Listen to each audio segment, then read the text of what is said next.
3 minutes and we'll start again. Thank you so much.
Good afternoon, everyone.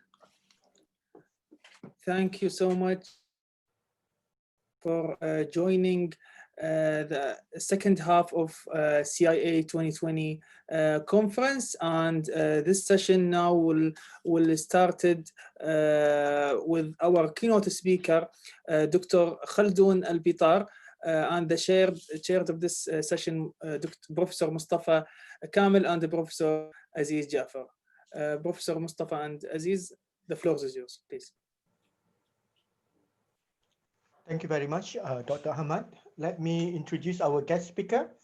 Dr. Khaldun Al-Bitar is currently Senior Lecturer of Accounting and Financial Management at University of Portsmouth. His research interests are in the areas of CSR, corporate governance, financial reporting, and auditing. His work has been published in high-quality journals, including Business Strategy and Environment, International Journal of Finance and Economics. Dr. Khaldun is also a guest editor for a special issue on accounting, auditing, finance research in time of COVID-19 pandemic at International Journal of Accounting, Auditing and Performance Evaluation, as well as Green Finance Journal. Dr. Khaldun's paper today is on auditing in the time of social distancing, the effect of COVID-19 on audit quality. We have 30 minutes presentation followed by 15 minutes Q&A. Over to you, Dr. Khaldun. Thank you very much, Professor Aziz. Thank you, Dr. Ahmad, and thank you, Professor Mustafa, for inviting me to present one of our recently published paper. Okay, so just let me share my screen.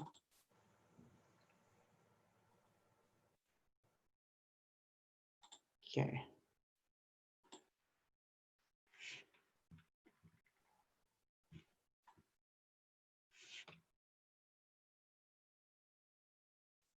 Okay.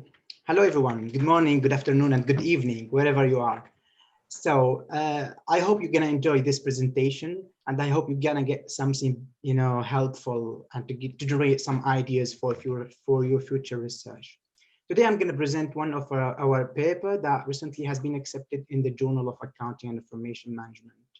And this paper is about auditing in times of social distancing, the effect of COVID-19 on auditing quality. So this paper is co-authored with Dr. Ali Jarjid from De Montfort University, Hassan Kiryav from PwC, and Professor Khalid Husseini from University of Portsmouth. And as I just mentioned, this paper has been published in the two-star journal, but this doesn't mean that you can't comment or provide, some advices on improving or taking this paper further. So let's kick off. So I'm going to start with introduction. I'm going to provide some information about what we mean by audit quality, and then I'm going to give you more details about the paper itself. So as many of you are aware that financial information should be relevant, timely, and credible. However, external audit is required to meet the need of users or stakeholders and to enhance the confidence in the financial information. So the auditing could deliver the message that financial information is trusted and investors or stakeholders can make a decision based on this information. Okay, so the main objective of auditing is to set a form or to provide an opinion that financial statement is free from material misstatement based on an audit sufficient evidence. I'm going to talk about this later in the coming slides. Okay, so however, the rapid outbreak of coronavirus presents an alarming health, economic, and social crisis in every country. So COVID has already had considerable economic and financial effects everywhere, as mentioned by a recently published paper by Goodell 2020. And in addition to this economic turbulence with a high or huge market uncertainty can affect investors' confidence. So this would not affect investors' confidence in the financial information itself, but also could affect investors' confidence in the financial performance of every company around the world. And that might lead to a various of financial distress, as mentioned by KPMG in 2020. So the quality or audit quality is very important, and the quality of audit process can influence auditors' ability to take material misstatements. And if a firm doesn't ensure a high quality of the audit procedures, this would reduce investors' or shareholders' confidence in the reported earnings figures. And that would increase investment risk and would also increase cost of equity capital. Okay, so as you can see from this graph on the right-hand side, you see this is the effect or the impact of coronavirus on stock markets since the start of outbreak. And this is not updated because this graph from Bloomberg on the 17th of March 2020. And you can see how is the situation right now. Okay, so what I'm trying to say here is quality or audit quality is very important for companies to enhance investors' confidence, following this crisis. And what we have seen many initiatives right now talking about or encouraging to encourage firms to provide information about the effect of COVID on their, for example, on their liquidity, how that could affect, for example, their performance, and so on.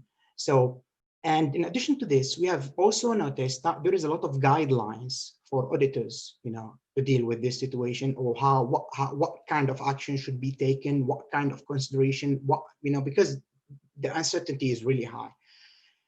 So, for example, as you can see here in the middle, the ISA mentioned that, okay, there is a web page that offers guidance for auditors during the coronavirus pandemic. And another issue to mention here, for example, that now there is a lot of discussion about whether we need, for example, a revised auditing standards that mainly focus on, audit quality, or whether we're gonna, for example, preparing for changes to ISA for 540, for example. And ACCA, for example, provided guidelines on the impact of COVID on audit and assurance. You see, there is a lot of guidelines and initiatives, just to encourage firms to talk more about the effect of COVID, and also to help auditors to provide a good decision, let's say, talking about auditor reports. Okay, so if I want to talk about, for example, Kuwait, because this conference in Kuwait right now, as if you are in Kuwait, I'm sure you are aware that, for example, in the 8th of July 2020, there is a circular number 7 that mentioned that, for example, firms should fill in a form, for example, to provide information, more details about the effect of COVID on their financial statements. So there is a lot of issues there. And this would open, this would help us as a researcher, and we should be encouraged here, to start thinking about research, to start thinking about new ideas and how we could have impact, on what's going on right now following the COVID crisis, let's say. Okay, I'm going to talk about, for example, future research at the end of this presentation, and I hope that would be helpful. Okay, so let me go to the next slide. So here I was trying to define audit quality, because I'm sure that some of you are not aware of audit quality or doesn't have that much of information of audit quality. But I could say about the definition of audit quality that there is a debate on the audit quality definition. So the first, or one of the first definition, came from D'Angelo 1981. And she said that the market assesses joint probability that a given auditor will both detect material misstatement in the client's financial statements and report the material misstatements would be one of the best definition for the audit quality. And following that, Labarose in 1988 mentioned that audit quality is stated as the probability that financial statements are free from material misstatements. Okay. And interestingly, recently there's a research by Shristons, 2016. They surveyed 93 big audit professionals and 102 investors to attempt to define audit quality. And they said there is a difference between, their opinions that on the best definition of audit quality. For example, auditors mentioned that GAS compliance, accurate reliable financial statements, and proper planning would be the best definition for audit quality. However, investors mentioned that well-trained, competent auditors, well-planned audits, skeptical and independent auditors would be a good definition for audit quality. So stakeholders perceive audit quality from different perspectives. Okay, so why audit quality is important? Audit quality is very essential because it helps provide confidence in the quality of financial reports, and that would help investors and stakeholders, to make their financial decision, for example. So insufficient audit quality would be leading to cause an audit failure, and I'm sure most of you are aware about accounting scandals and audit failures recently, for example, by Enron and WorldCom in US, and Thomas Cook in the UK recently. So auditing quality contributes to the reduction in earning management, as mentioned by a study in 2004. And it could also enhance investors' decision-making and integrity of financial markets. So that's why we have seen that regulators, standard setters have attempted to promote audit quality, and they're always talking about audit quality, and now they are talking more because of the COVID pandemic. So, for example, in 2014, we have noticed that there is a framework for audit quality, and they mentioned that they tried to provide insight into the 5 key elements that provide or create an environmental for audit quality. They said those 5 elements could be outputs, inputs, process, and the interactions, and then contextual factors. I'm not going to talk about this because this is not the purpose of this presentation, okay? But just to mention. So in terms of the audit quality proxies, how it can be measured, I could also say here, there is a debate between researchers, auditors about the best proxy to audit quality.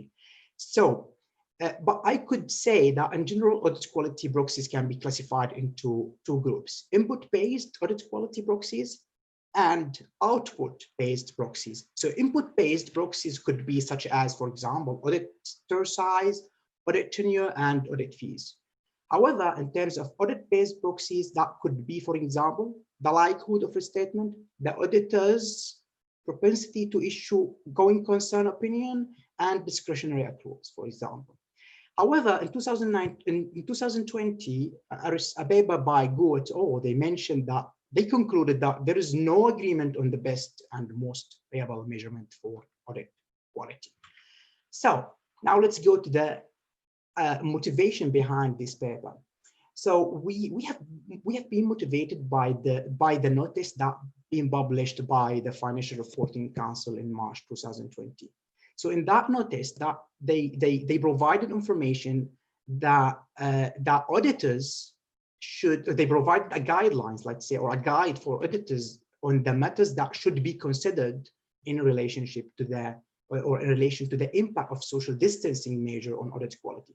So the Financial Reporting Council, they are expecting something, or they are expecting there's an effect on audit quality because of the current pandemic. And they have tried to provide a guidelines on, okay, let's see what we can do, for example, or how we can help. And they said in that notice, okay, they provide information, for example, how the auditor gathers sufficient appropriate audit evidence. They also mentioned alternative procedures. The auditor must be able to gather the necessary evidence to be able to report or consider modifying their audit opinion. You know, and there is a lot of guidance included in that guide. So they also mentioned that, just to mention here, that auditors' assessment of going concern and the prospect of an audited company, given that uncertainty about global economic and the immediate outlook of many companies has increased. You know, so they mentioned that the need for auditor to reassess key aspects of their audit as a result of the faster changing situation, because the situation now is, just keeps changing, and there's a high uncertainty, in the market itself.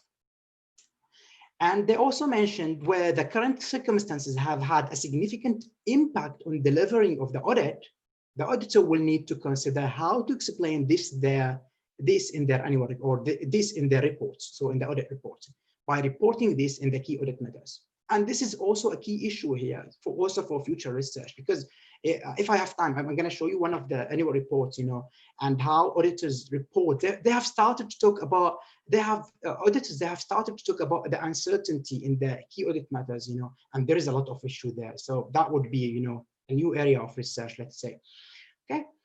So following these points suggested by Financial Reporting Council, that we are motivated, to use a desk study method to discuss the impact. So what we have done here, we take the initiative, just to provide, let's say, a proactive thoughts on what's going on and what's the possible effect on the audit quality. Okay. So the key question of this paper would be, how can COVID outbreak, or how could this pandemic affect audit quality and the quality of audit process during this pandemic? Okay.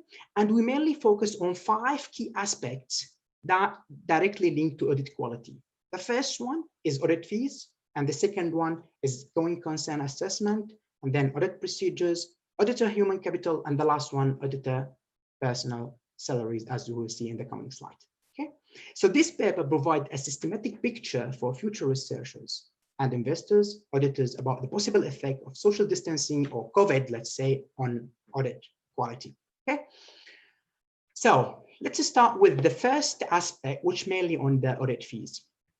Before talking about COVID and how it could affect audit fees, just let me say that there is a debate on the effect of audit fees itself on audit quality. So, for example, there is a discussion on whether high audit fees improve audit quality or whether they impair auditor independence. And however, during the current economic turbulence and the high uncertainty in the market, there is a higher risk that the company may violate debts, contracts, and some companies may go bankrupt. So the changing economic conditions are challenging for audit companies and their clients as well, as these changes will affect companies' liquidity, risk, and performance, which will ultimately affect audit fees. But now the question, okay, how COVID could affect audit fees? Let's see from the previous literature and how we're gonna provide the point we would like to mention here. Okay, so audit fees could be increased during this crisis or during COVID. This is supported by previous literature, which mainly focused on global financial crisis. So previous literature, for example, a study by Shu 2013 mentioned that there is an increase in a client business risk during the financial crisis, which caused additional audit effort. It's very logical. And another study in 2018 mentioned that, okay, during the crisis, more effort monitoring by auditors is needed, and that would lead, to more work hours. So also very logical. That would lead to an increase in audit fees. And last issue I'd like to mention here, growing demand for assurance would also increase litigation risk, which would somehow increase auditors' effort and working hours. And that would somehow absolutely would lead to an increase in the audit fees. So this is the first point I'd like to mention here. The second point from the previous literature mentioned that, okay, even if there is a crisis, companies could negotiate a lower price for audit service. This is mentioned recently in recent published paper, 2018 and 19. And they mentioned that, okay, during crisis, there is a negotiation about audit fees. Okay. And what we believe in our paper, and following the discussion with some auditors, we believe that auditors may be under pressure from clients to cut audit fees during the crisis. This is expected.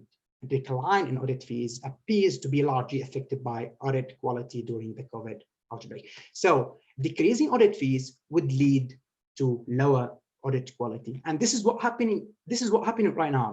If you are, for example, an auditors, I'm sure you are aware of this, because this is, we heard this from friends, who is working with auditors or with audit industries. Okay. The second point in this paper is about going concern assessment.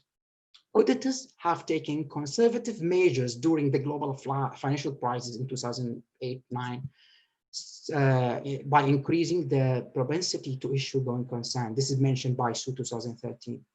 Another study mentioned, okay, there is no differences before and after the crisis. The percentage of going concern qualification before and after is equal. So there is no differences.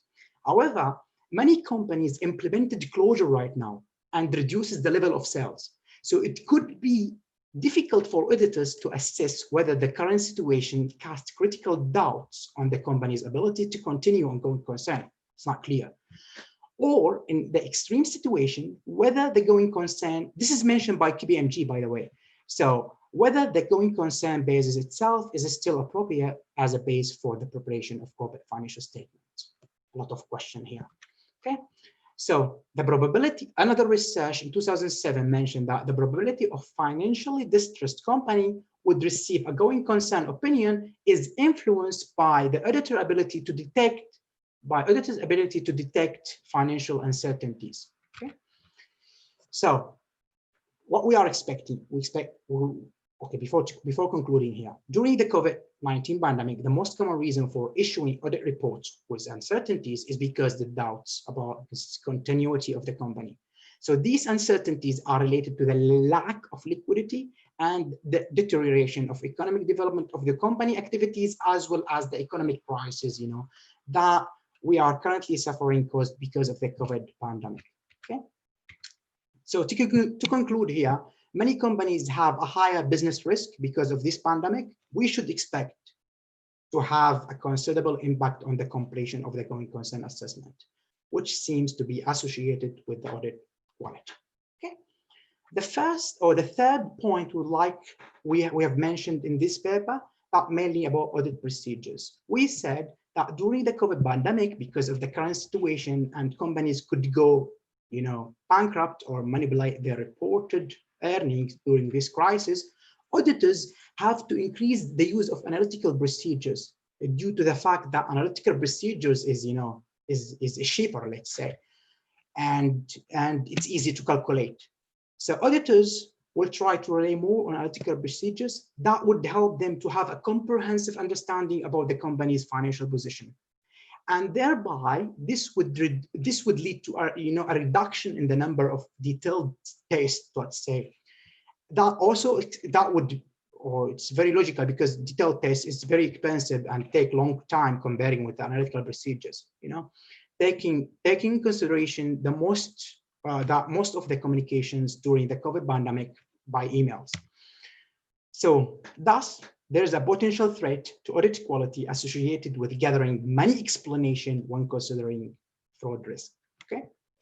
The fourth issue here in this paper is related to the audit human capital. So previous studies mentioned that investment in human capital is essential for audit quality.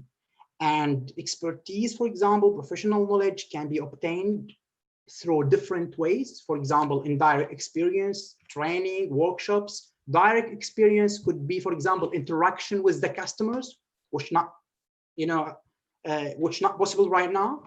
So the COVID outbreak has enforced all audit companies to cancel all their monthly training. So there's no training right now, no workshops, no professional development programs, during the pandemic, as mentioned, by one of the big 4 companies. This is following the new plan of cutting costs and the social distancing caused by COVID pandemic. So in addition to this, there is a high possibility of personal loss, because due to the illness or quarantine, because of this pandemic, which might affect the performance of audit firms, their efficiency, and at the end, audit quality. Okay. So the last issue here in this paper was about audit staff salary. So salary is, is an important factor to consider when talking about quality, no matter what you are doing. And, the issue of auditors' salaries has become an important issue, due to the changes in the public accounting industry that have resulted more complexity and increasing responsibility, workloads, on auditors. So now, before the pandemic, many people was talking about, for example, okay, increasing the salaries of auditors. However, since the beginning of the COVID pandemic, we started to hear about extraordinary measures to help workers and companies through, the period of COVID pandemic. And it's okay. However, we also heard about companies started to talk about pay cuts or offering unpaid leave. So if you search, for example, unpaid leave, and you will find that one of the big 4 talked about this, So the efficiency wage theory says that higher wage should improve audit personal productivity by either motivating greater effort or attracting higher quality audit personnel. Therefore, it's expected that the COVID pandemic would affect audit personnel salary, which in return might negatively affect their duties, for example, their work, their productivity, their motivation. And we argue here in this paper that any reduction in the salaries can have a potentially negative effect on audit quality. Okay. So conclusion. We believe, or we concluded from this paper, as you know, that many now believe that, okay, COVID is not a financial crisis yet, but we are on the opposite belief that this crisis could turn into something worse. And the effect of COVID pandemic would be the toughest challenge for auditors and the clients as well, since the financial crisis. So what we have done here, we concluded that, okay, we expected to see a decline in audit fees because the negotiation, between clients and their auditors right now. And we also expected challenges in the completion of going concern assessment, low level of reliability and sufficiency in audit evidence, a huge possibility of loss, of personal loss and due to illness and quarantine. And we also expected a reduction, in salaries. So, and all of these would affect audit quality. So as a result of social distancing, what we provided as implication or recommendation, we said, okay, because of the social distancing, working from home strategy, audit firms are highly recommended to invest more in digital programs. I know that there are some audit companies now investing in digital programs, but they are not using all functions or all possible functions, So that could be including, for example, artificial intelligence, blockchain, network security, and data function development. And that would help them to more adaptable to work from home experience, expect enhanced effectiveness, good communication between editors and their clients as well. We also recommend, and this is have already adopted and applied in some countries, for example, in the UK, for the government bodies to provide a temporary relaxation in the compliance requirements. So for example, what we advise here, we advise that stock markets can extend the timeline for filling the financial results for year 2020 and 2021 and give the companies and editors more time. Tax authorities should extend the deadline for tax payment, self-assessment, tax return, or deferral of tax payments, etc. And we believe that would help somehow to mitigate the impact of this crisis. Okay, so future research. We said this paper could be used as a tool to develop questionnaires and interviews. And we also mentioned that future research could examine the potential consequences of reducing audit quality during the COVID pandemic and the quality of financial statements, as well as the quality and the quantity of narrative reporting. We are working currently on a project, somehow related to this. COVID poses a significant challenge for corporate social responsibility. So, because now we start hearing that many people talking about social responsibility, so environmental responsibility, because now companies are not caring about this. So future research could attempt to answer the following question: should firms withdraw, maintain, or expand their CSR activities? To what extent do CSR disclosure quality and quantity improve, for example, during the pandemic? What are the main drivers of CSR activities during this pandemic? Okay, so this is for the future research. I just wanted to mention, guys, because I believe that many of you could be interested in working on a topic that related to COVID. So we have a special issue. It's in a 2-star journal, International Journal of Accounting, Auditing and Performance Evaluation. And this special issue is leading by me and Professor Khalid Husseini. And the deadline for this is 13th of April. So if you are interested, you could prepare something and you could just drop me an email, drop Professor Khalid an email, and then you can discuss with us what you have.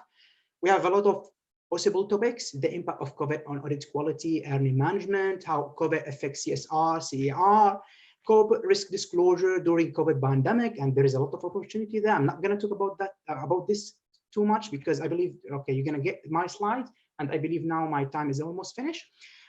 The second issue I'd like to mention, we have another special issue, but the deadline is 13th of October, so that means soon, next month, and that special issue is mainly about sustainability, environmental responsibility, and innovation. So if you are also interested, this special issue in Green Finance Journal, it's an open access journal, and you don't need to be any fees. You don't need to pay any fees because this is supported by Guangzhou University. And if you have any question about this, just drop me an email and I'm happy to answer. You can just search for this and you will see what topics, what we are interested in. And thank you for your time, guys. If you have any question, I'm happy to answer, and I'm happy for any feedback. Thank you, guys. Thank you very much, Dr. Khaldun. Bang on time, 3:30 now. So I would like to open for question and answer, Q&A. There's one question by Sharif. What's the effect of COVID-19 on the style of auditors' work, either by traditional or online? Would you like to? Sorry, again, please. He said, what's the effect of COVID-19 on the auditor style? What else?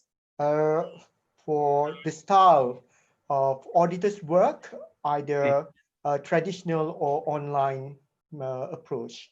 Yeah, you can see the complete question on the chat. Yeah, I believe there is something missing, in the second part. But if I understand, correctly, the first part of his question. So I could, for example, I could, to answer this question, I believe the best way to answer this question is to show you this. So this is, for example, the annual reports, published by one of the companies. And if we go, for example, to the auditor's report, okay, let me see here. So this is now the independent auditor's report and published recently. So you see now there is a section, a clear section for virtual audit procedures and, talking about COVID and how, for example, how auditing procedures, or process has been affected by COVID. In addition, how how companies have been affected with COVID as well. Yeah, I hope this would answer the first. Thank you. Yeah, there's also a question on the chat. Isn't the online era, everything is online in terms of firm operation and computerized, will give more assurance of the financial statement? This is from Hadil. Okay. Would you like to respond to that question? Sorry, would you please again, Professor, because I couldn't hear you clearly. Again, please, Professor. This is in the chat box. Okay. Okay, it's in the online era, yeah, everything is online in terms of firm's operation. Okay. Everything is computerized, will give more assurance for the financial statement.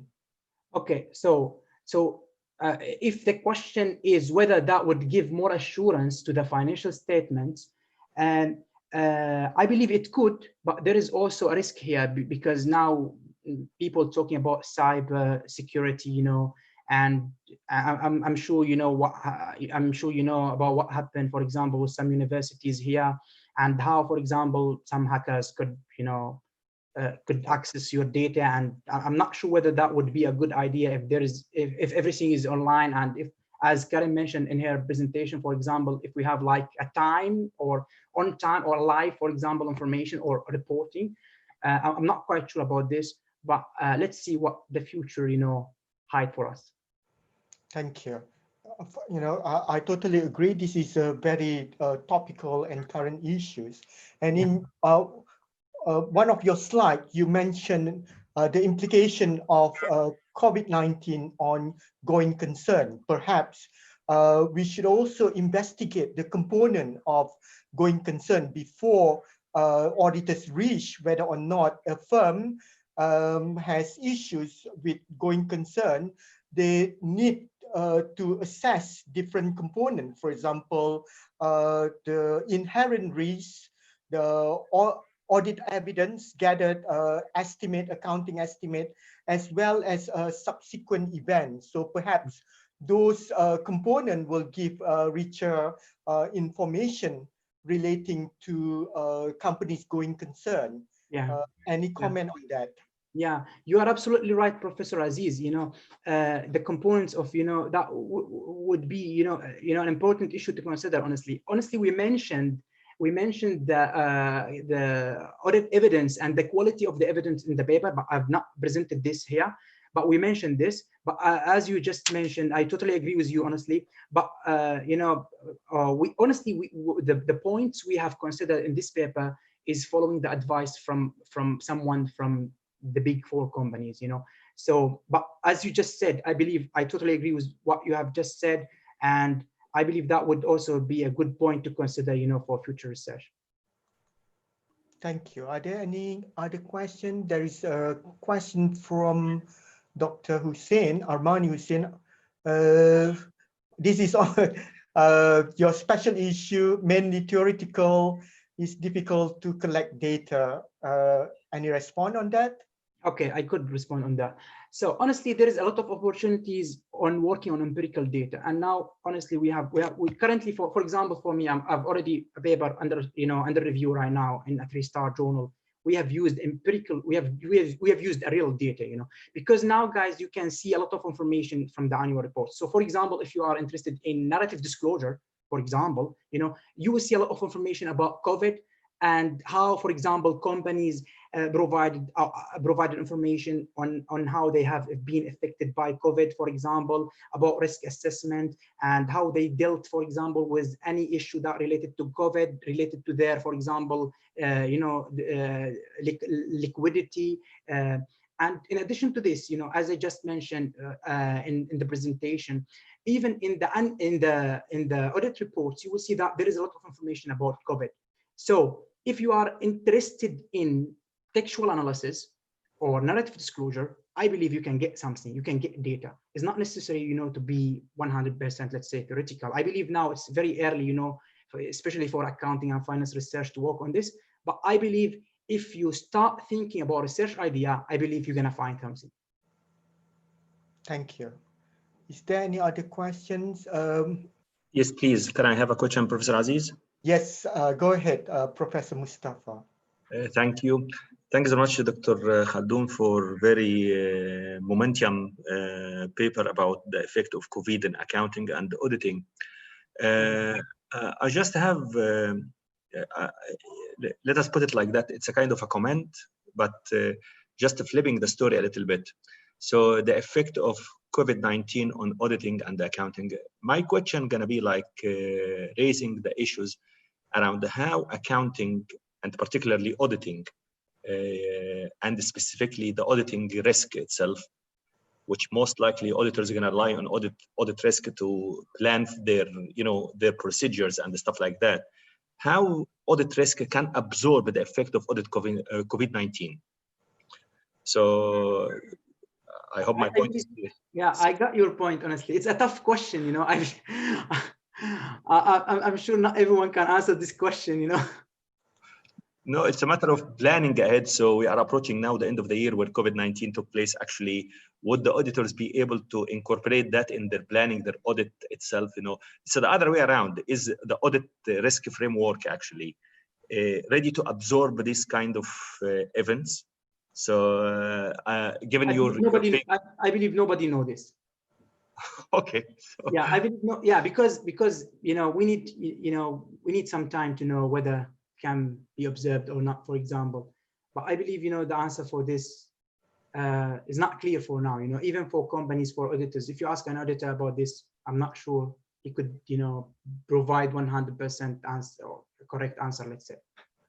So in their next, actually, by end of the year, when they plan for auditing process itself and procedures, would they take in their pre-planned process that the effect of the COVID-19 and the audit risk itself? Because they have to have procedure for the audit risk itself. Yeah, I believe in terms of planning, when they're gonna plan for next year, for example, I believe they're gonna take this in consideration. But whether taking this in consideration would be enough, for example, to provide, let's say, a correct opinion on the risk assessment or on the, for example, going concern that related to the continuity of the company. Thank you, Dr. Khaldoon. Thanks very much. Thank you. Thank you. Thank you. Thank you. Is there any other question? There's a statement rather than question. A question from Abdul Samad. Dr. Abdul Samad. Yes. Hello, do you hear me? Yes, Abdul? yes. Yes, I can hear you, Doctor. Fine. Thank you, Dr. Khaldun. Yeah, again, my point related to Dr. Mustafa questions.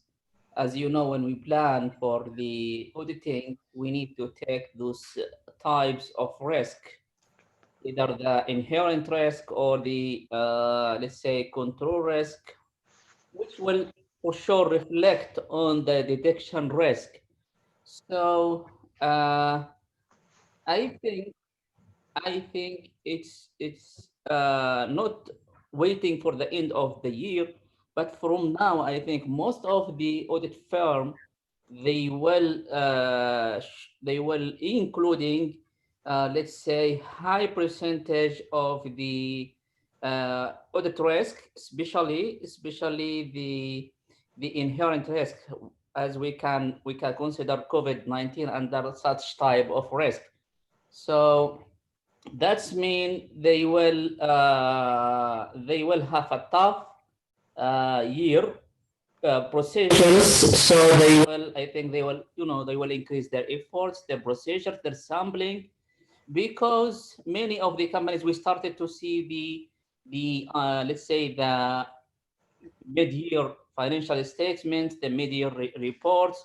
So many of these companies, they started to report their earning per share or whatever in a high of variances. So some of those expecting low, they reported it is high, and so on.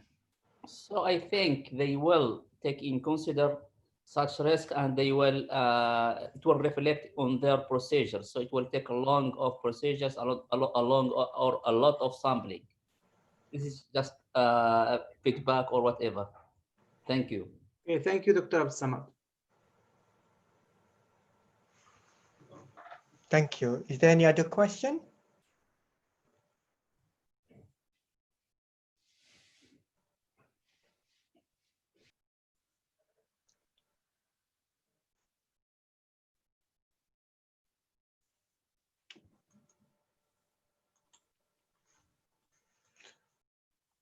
I guess with current pandemic, yes, it's true that it poses a lot of threat, not only for auditors, but across different industry. But on the positive side, I try to be optimist. It also provides opportunities for auditors to think about the process of auditing itself.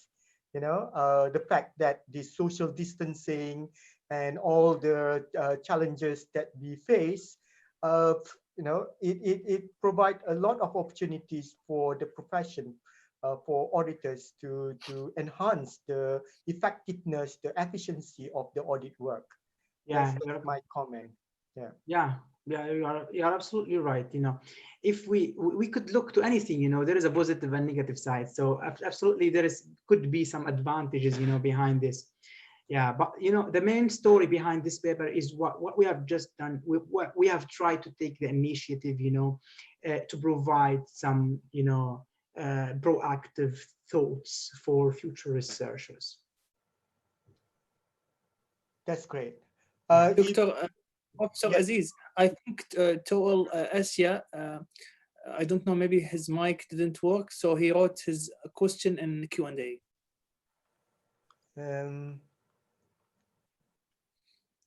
Audit stuff. Okay, this is the relationship between audit staff salaries after post-COVID-19. Yes, so what's the question here?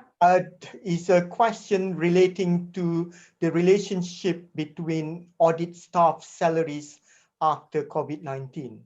Yeah, so is she asking, for example, how the audit salaries would be after COVID?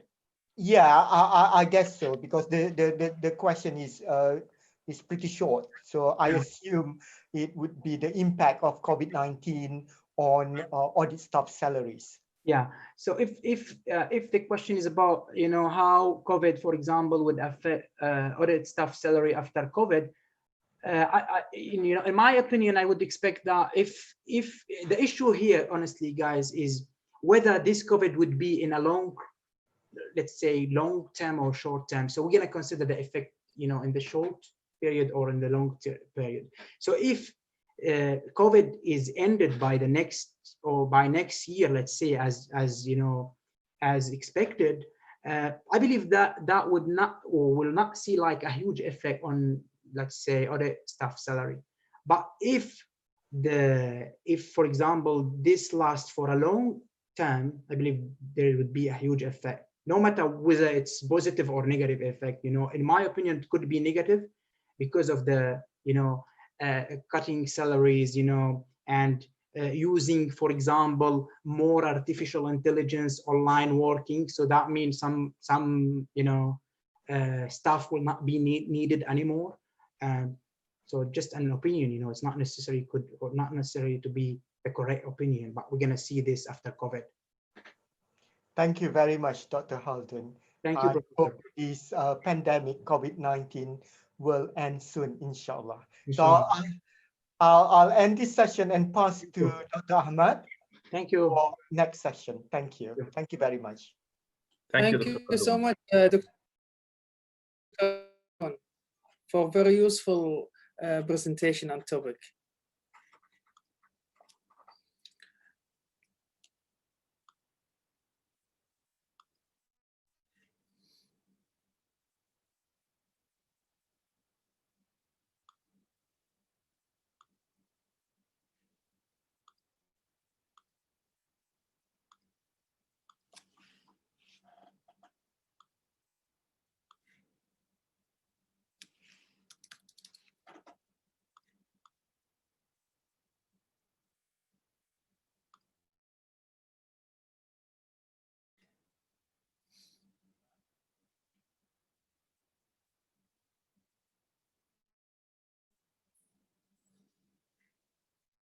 Thank you so much for our speaker, Dr. Khaldoon Al-Bitar, for his presentation. And now we'll go to our third session, which is Islamic perspective on accounting, chaired by Professor Aziz Ja'far, Badr Al-Shimri and me, starting with the first presenter, Khalid Al-Ataibi. The floor is yours, Dr. Khalid.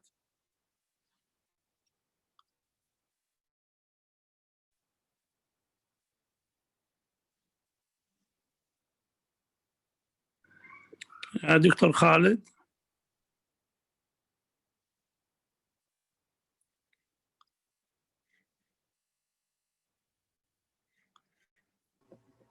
Dr. Khalid, your mic is mute. السلام عليكم ورحمة الله وبركاته. عليكم السلام ورحمة الله وبركاته. Of course, sorry, with Dr. Khalid, Dr. Sharif Al-Halabi as well. Yes. Go ahead, Dr. My voice is clear now. Yes, now it's clear. السلام عليكم ورحمة الله وبركاته. Good afternoon, everyone. And apologize if we late. I was praying Salah, and we would like to say thank you for who organized this conference. And my presentation today talking about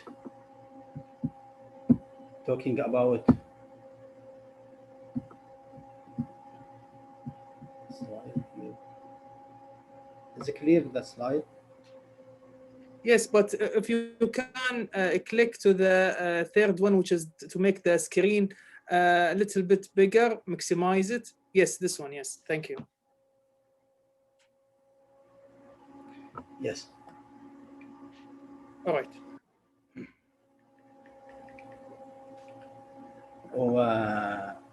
We will say thank you for the organizer for this conference. I am here with my colleague Sharif Al-Halabi to present our presentation. Does the adoption of IUFI standards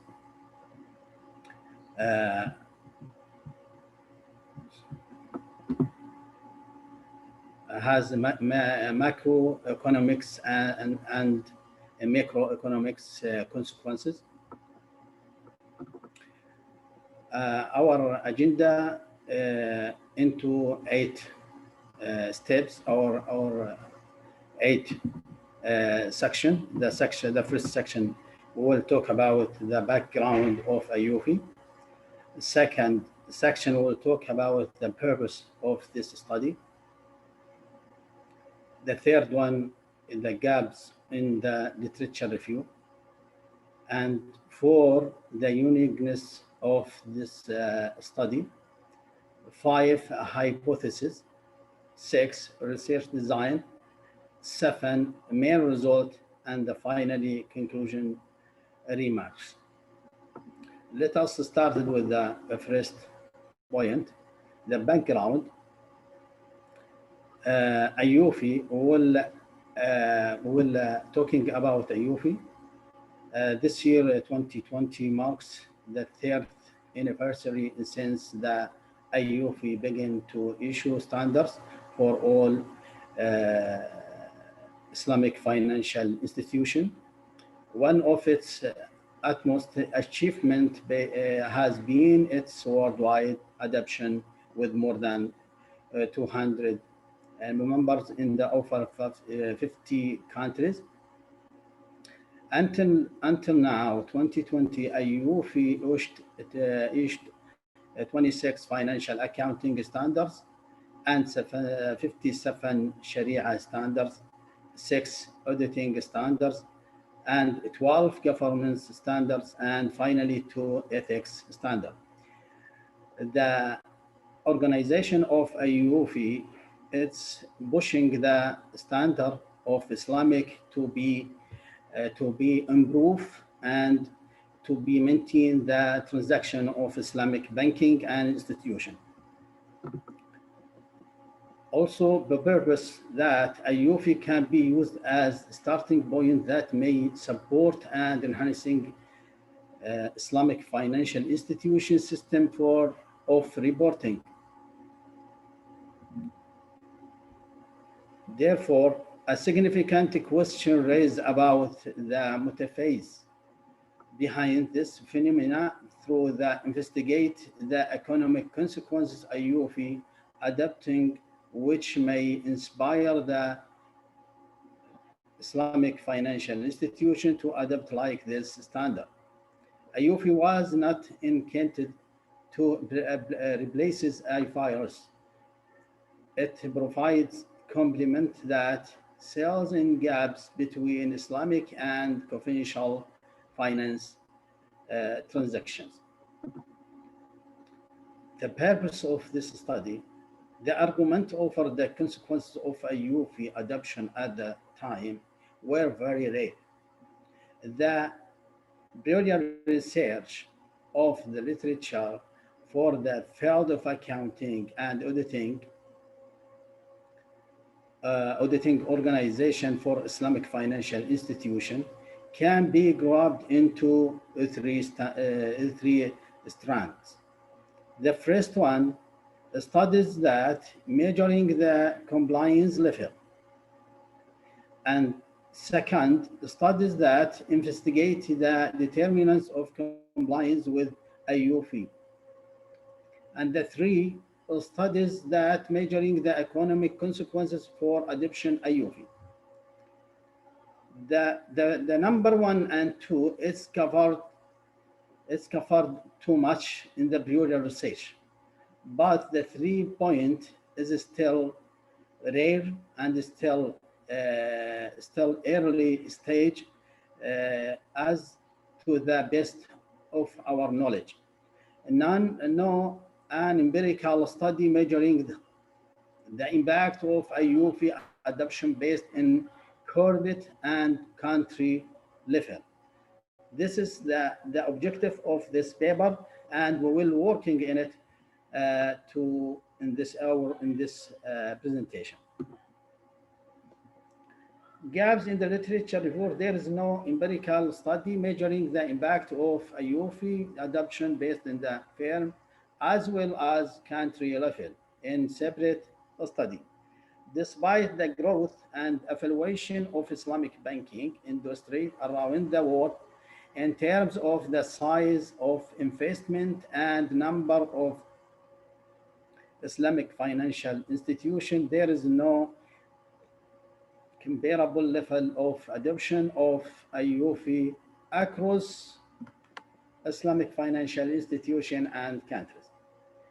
Consequently, our paper fills this gap through measure the macroeconomic consequences for adoption IUFI in conservatism, firm value, and earning management.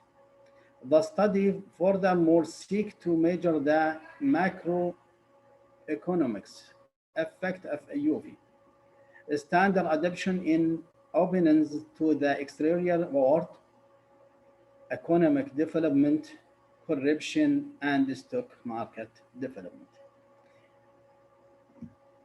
which is our object in this paper will study the macro consequences for adoption IUFI with the three factors, and also we will study or measure or examine the macro effect IUFI standard adoption in 4 factors to study the country level.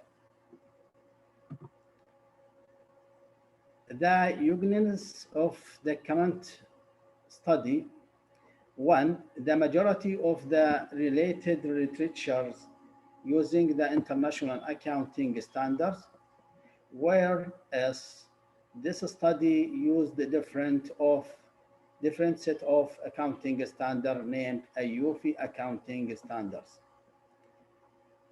2, while many studies measure the determinants of accounting standard adoption, This study measured the consequences of accounting standard adoption. 3. Most of the previous study applying their investigation are for conventional banks, whereas this study used data for Islamic banks. And 4, unlikely other studies that examine the effect of accounting standard adoption across macroeconomic level only or across macroeconomic level only. We measure both of micro and macro factors for the consequences of accounting standards adoption.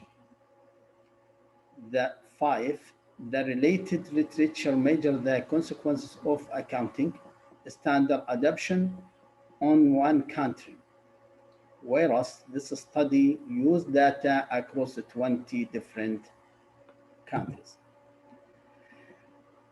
Also, in this slide, there is around four point, but we'll mention while the number 9, while the explore the determinants of adoption with IUFI standards.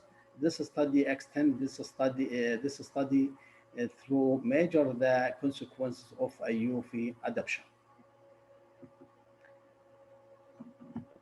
The hypothesis development.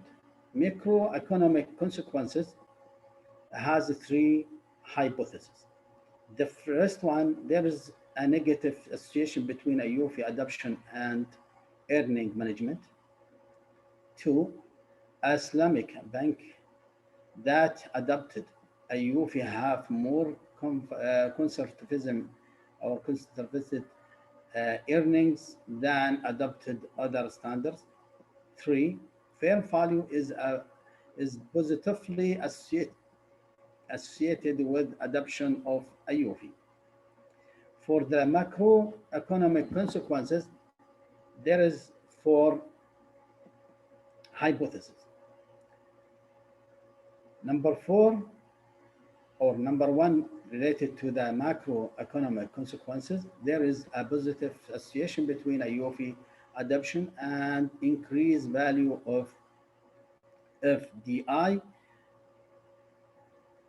foreign direct investment inflows. 5 or 2, there is a negative association between IUFI adoption and level of corruption. 6 or 3, there is a positive association between IUFI adoption and economic growth.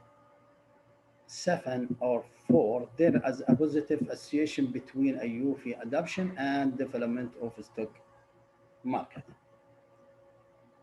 Research design.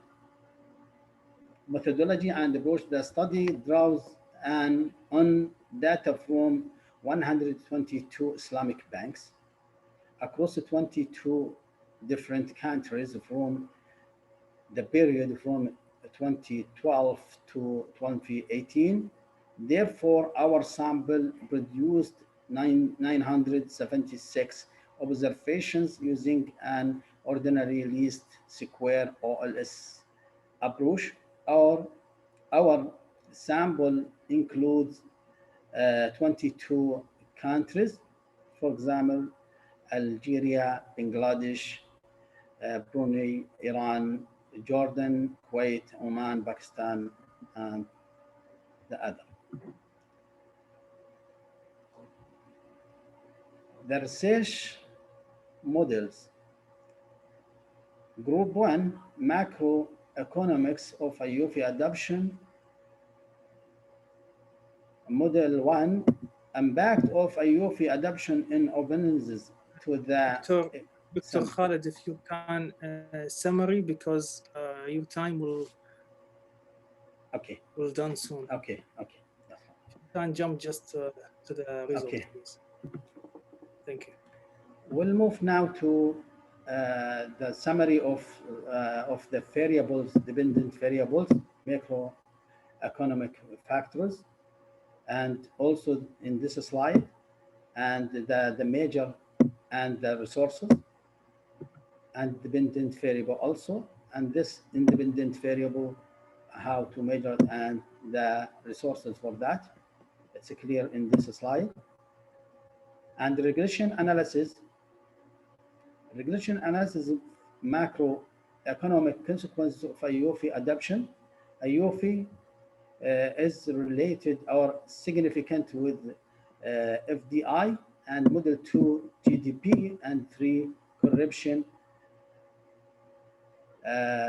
insignificant, and Model 4 with the SMD significant. Also, here in this slide, microeconomic consequences. Also, there is a significant in some models. The main result, our result related to the macroeconomic effect for IOFI adoption, support hypothesis 4 and 6 and 7, that is adoption of IOFI have a positive consequences over foreign direct investment and stock market development, while have a negative impact over GDP. So adoption of IOFI by Islamic banks have a good economic. Consequently, over the countries which may motivate the government and the policy marker to asking more compliance for adapter banks and inspire non-adapters counters to asking their IBS to adopt these standards. In main result, also our result related to the micro affect the IOFI adoption, support H1 and H2 and H3. That is adoption of IOFI has a positive consequences over firm value and conservatism, while have a negative impact over earning management.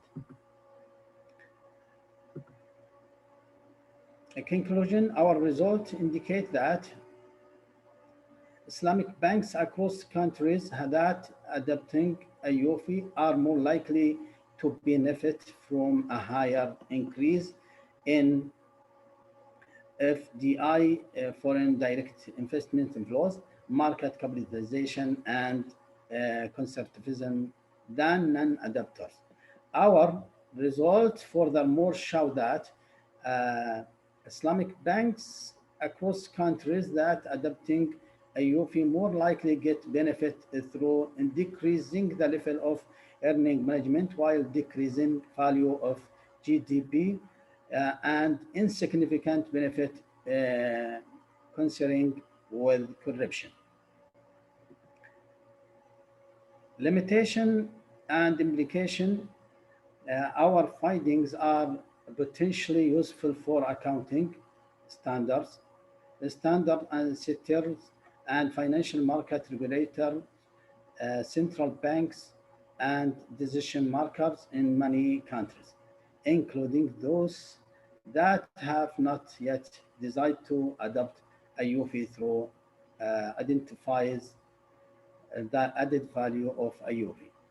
This originality value, this literature review is a historical record and introduction and guidance for researchers who seek to examine the explore several questions about IOFI standard. Thank you for listening, and I hope there is a question. My colleague, Dr. Sharif, will answer the question with me. Thank you so much. Thank you so much, Dr. Dr. Khalid, for your presentation, and also Dr. Sharif. But unfortunately, because of the time limit, there's actually no time for any question. You actually present the whole time, and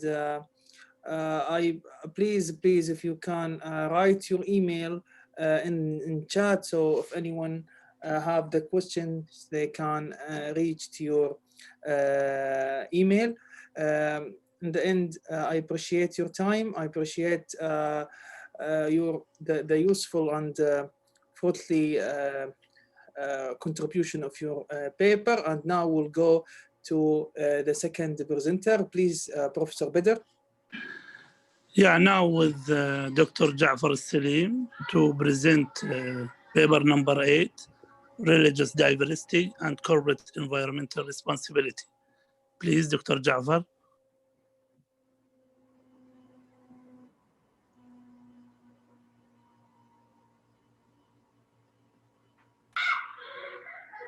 Okay, Dr. Ja'far.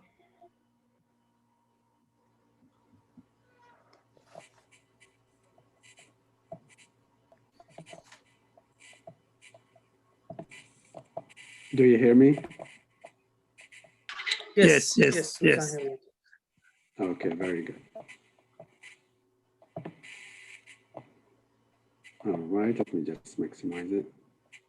Just press to the share screen at the end of your screen, Sure. and you, One yeah. second. Sure. I know the time difference between Kuwait and United States. Thank you so much for joining us, Dr. Ja'far. Absolutely, yeah. I'm so happy actually to join you. Yeah, I'm very happy. Yeah, absolutely. Do you see the screen now? Yes, we see it. Very good. Okay. Assalamu alaikum wa rahmatullahi wa barakatuh. Hello, everyone. This is Ja'far As-Salim. Today's topic, I'll be discussing the association between religious diversity and corporate environment responsibility. Basically, individuals within societies are generally driven by their material interest, and managers at firms still seek to maximize their profit. In recent years, we noticed that an increased interest among scholars in examining the association between religiosity and various aspects of CSR, including environment. Now, corporate environment behavior has received increased attention in the literature of CSR, with an emphasis on what factors influence firms' managerial decisions concerning the environment. Now, the way a firm integrates its environmental concerns into its corporate strategies is affected by either political agendas, by economic agendas, and by social aspects as well. The concerns of the firm surrounding community are viewed as an important driver to corporate environmental initiatives. Now, this study basically attempts to understand how religiously diverse communities where firms are headquartered are associated with corporate environment's responsibility. On the contrary, of prior studies in the literature that concentrate on the intensity of a single religion of a community, this study, however, focuses on the level of religious diversity of a firm's local community. Therefore, the main question in this study becomes whether or not there is a relationship between the level of religious diversity in areas where firms are headquartered and firms' environment responsibility. By moving to the literature to understand what we have in the literature, despite the growing demand of better environmental performance in CSR literature, few scholars have examined how major religions may influence management decisions in protecting the environment. Consistent with this view, prior empirical studies find that religiosity of a firm's local community influences management's decision-making concerning environment. However, the findings are not clear-cut.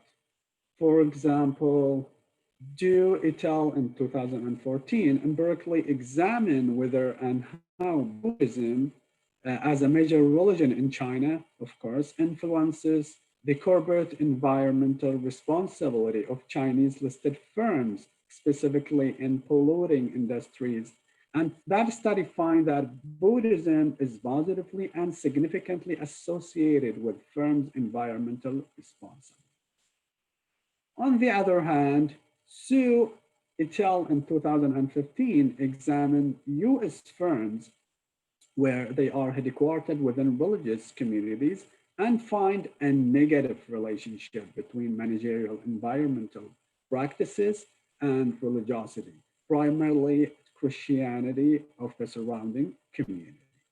Now, why we have this positive and negative results and association?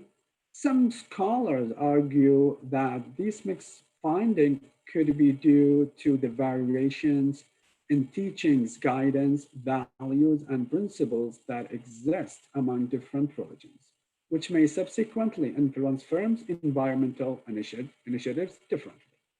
Then others, on the other hand, would argue that these mixed results might be due to the lack of the understanding of the relationship between firms and the nature of the different religious groups surrounding firms. This argument is basically based on the notion that some firms may satisfy the expectations of particular religious groups without considering the expectations and the joint effects of other religious groups living in the same region on managerial decision-making concerning environment. Therefore, it becomes essential to better understand the complex mechanisms of religion as a determinant of firms' environmental initiatives. With this, I move to discuss the hypothesis development. To answer the researcher question, this study integrates two schools of thought on the utilization of religion in business as a point of departure and propose a paradigm that helps explain whether or not religious diversity can operate as a mechanism to reinforce firms' initiatives towards the natural environment. The first school of thought adopts the stewardship theory, which can take an inclusionist position. The supporters of the inclusionist advocate the use of religion as a legitimate basis for decision-making. In this view, firms' local community has a clear and visible legitimate claims on the firm, and managers in this context can be seen as just agents work to satisfy the expectations of the firm's social claims. Now, following this link of thinking, and because research supports the view that religious moral beliefs influence the behaviors of individuals within the surrounding community, this study expects firms to maintain these different religious groups' expectations by, for example, achieving a balance on behaviors, practices, and activities, which in turn can produce a better environmental relative strategy for firms. In other words, this study expects that under the stewardship theory, managers of firms headquartered in areas with higher level of religious diversity may tend to evidence higher levels of commitment to environmental initiatives.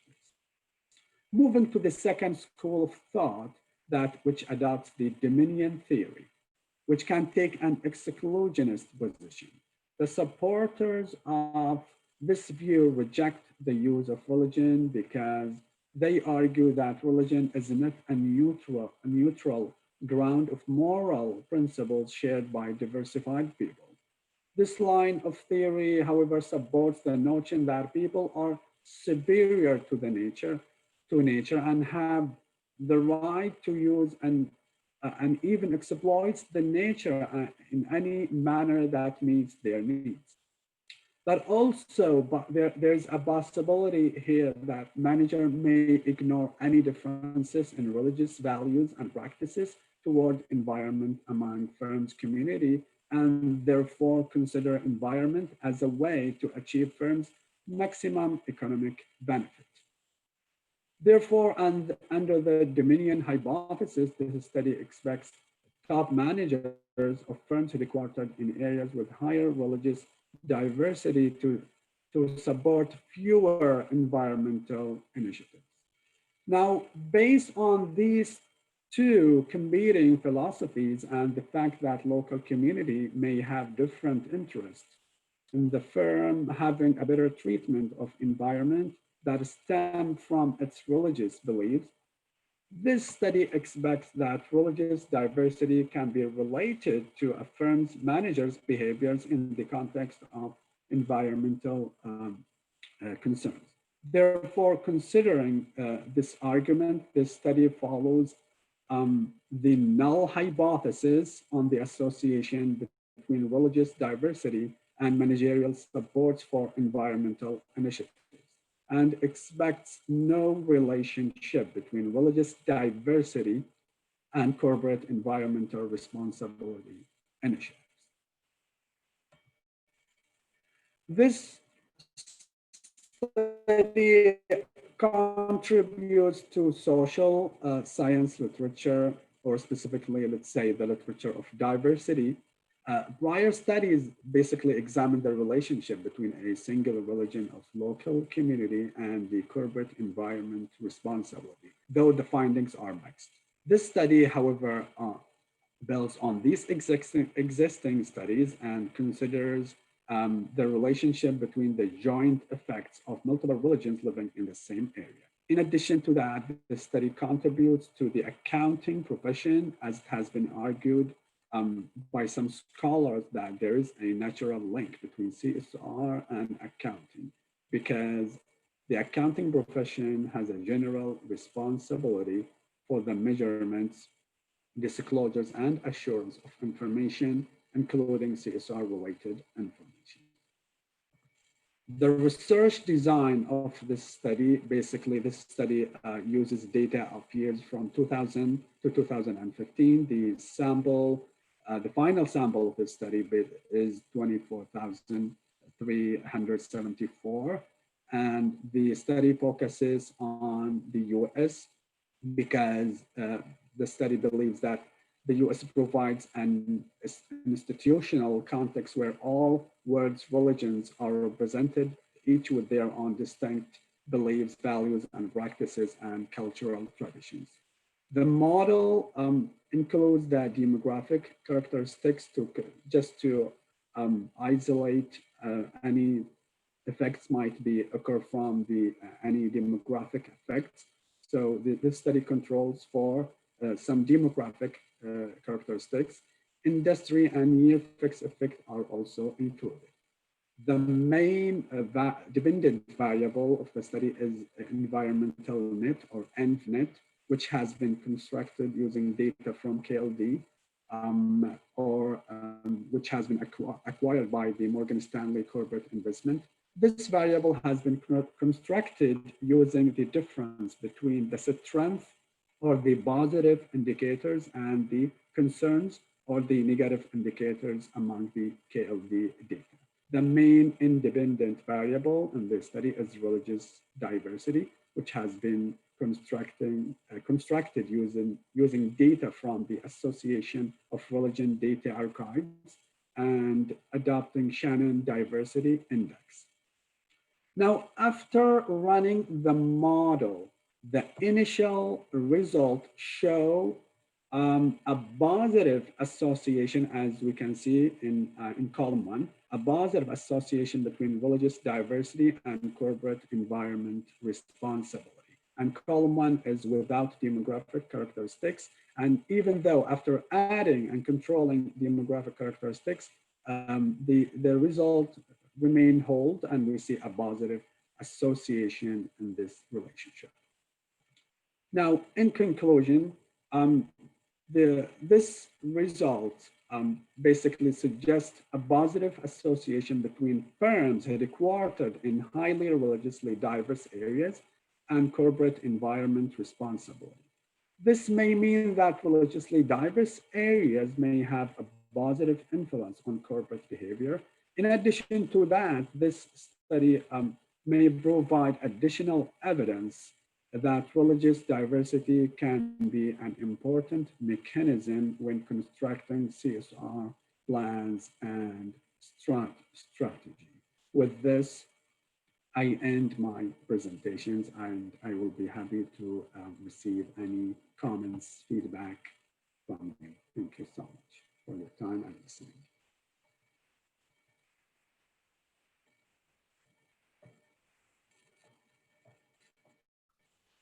Thank you so much, Dr. Jafar. Very useful, new idea.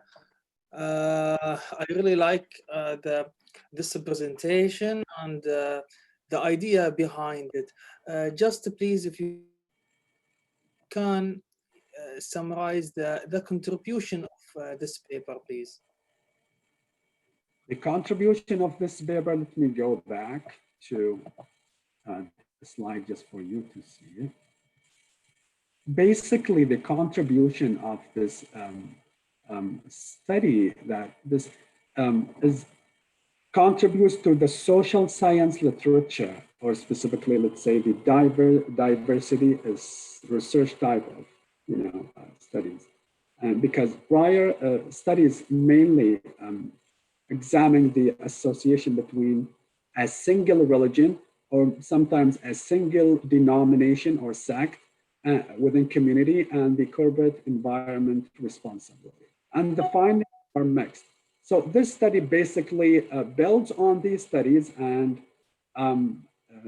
tried to consider a factor that has not been examined in the literature at all, which basically religious diversity, and try to examine and understand the joint effects between multiple religions or multiple, let's say, denominations or sects living in the same area on the corporate behavior concerning environment.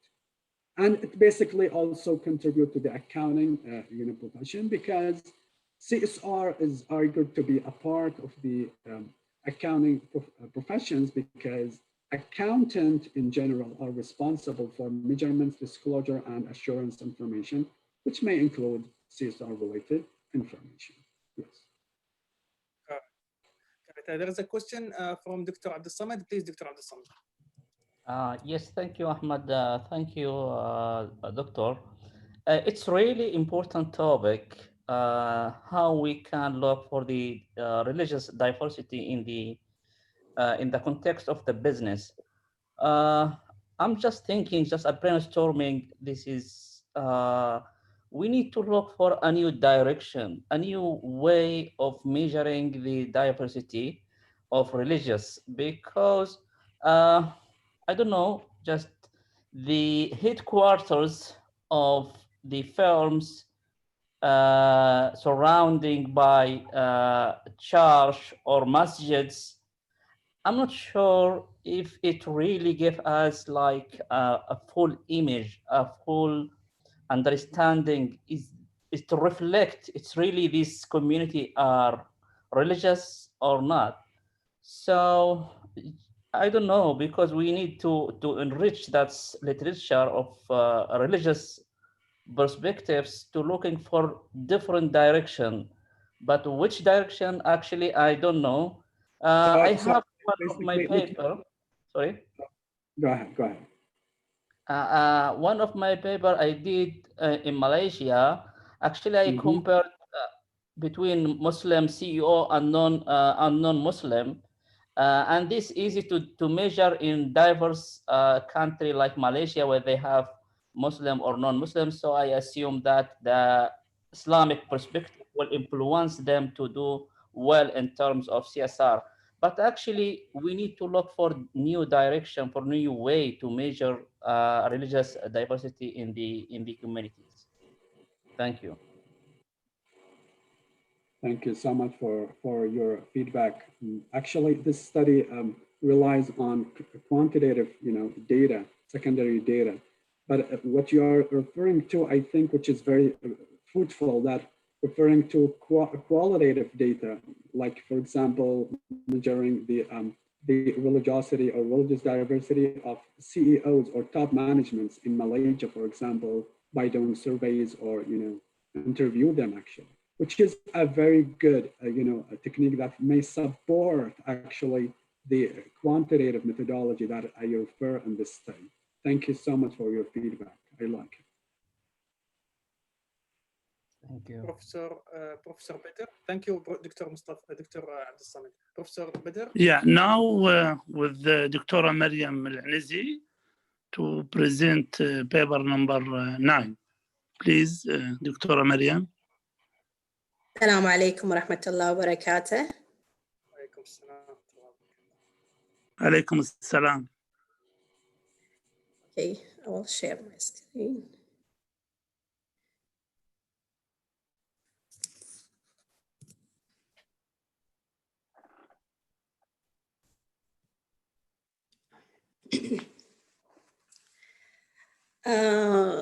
Thank you very much.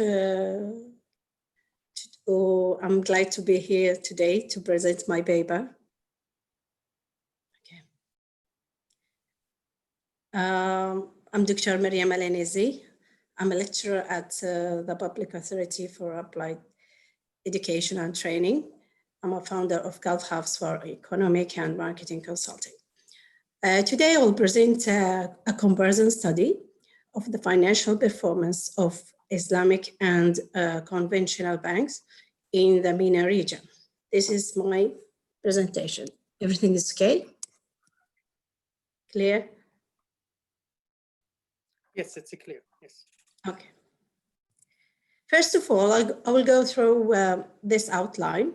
I will talk about first about the introduction, the motivation, and then I will go to aim and research question, the contribution of my study. Then I will go to I will explain some of the literature review, and then I will explain more about my methodological approach. Then the key finding and the implication. Then at the end, I will talk about the limitation of this study and further research.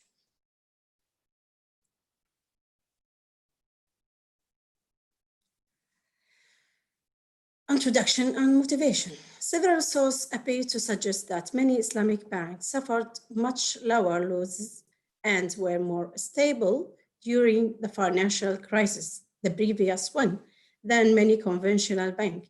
This being mentioned in many studies, such as Kaporal and others, 2017, International Monetary Fund, 2010, and Hassan and others, 2019, Sariri, 2013.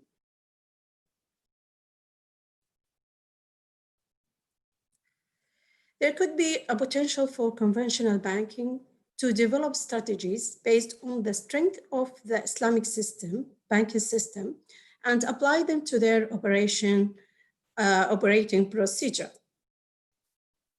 Islamic banking may have much to offer in mitigating against certain behavior patterns which contribute to financial crisis.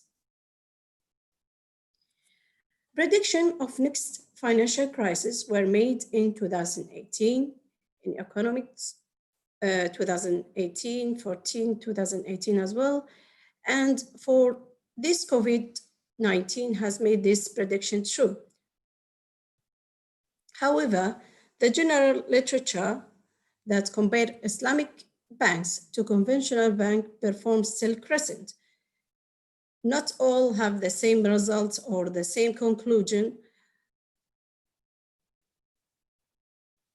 Prior study have revealed mixed results. So there has been a mixed result on the comparative performance of Islamic banks to the conventional banks.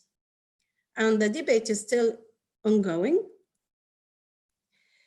Why this study? Growth in Islamic banking worldwide, total Islamic finance assets is projected to reach around 3.8 trillion US dollar by end of 2022. This being mentioned in National 2017. Thus, it is important, significant, growing sector. Aim and research question of this study. This paper is aimed at comparing the financial performance, as I mentioned, of Islamic banking and conventional bank in Middle East and North Africa, the MENA region, between 2004 to 2014.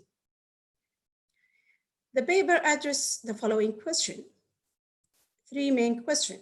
First question, are there significant financial performance difference between conventional and Islamic banks?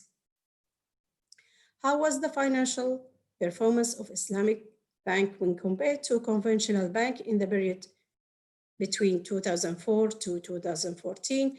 And this is very important because this period will cover the period before the financial crisis and during it, and then after the financial crisis that it happens between 2007, 2008.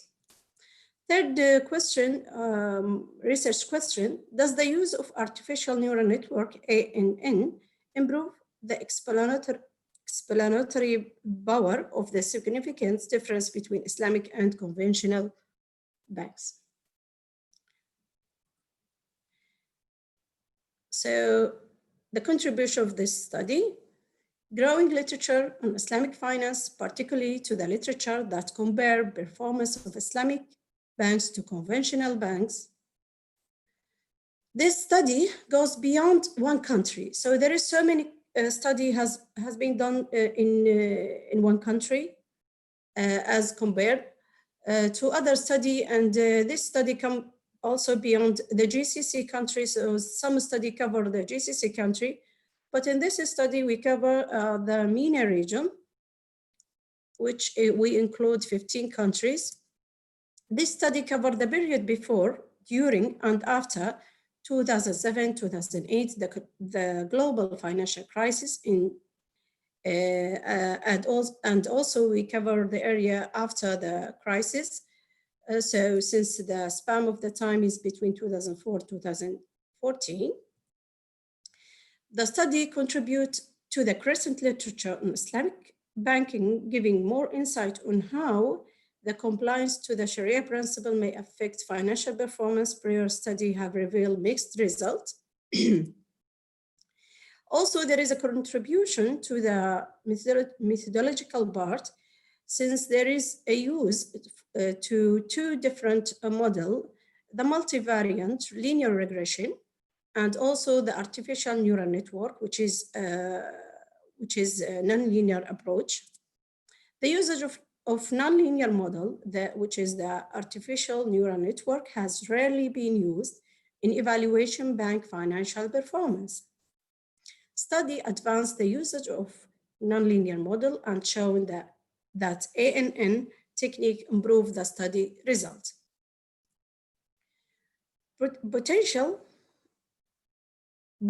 practical and policy implication based on the research finding.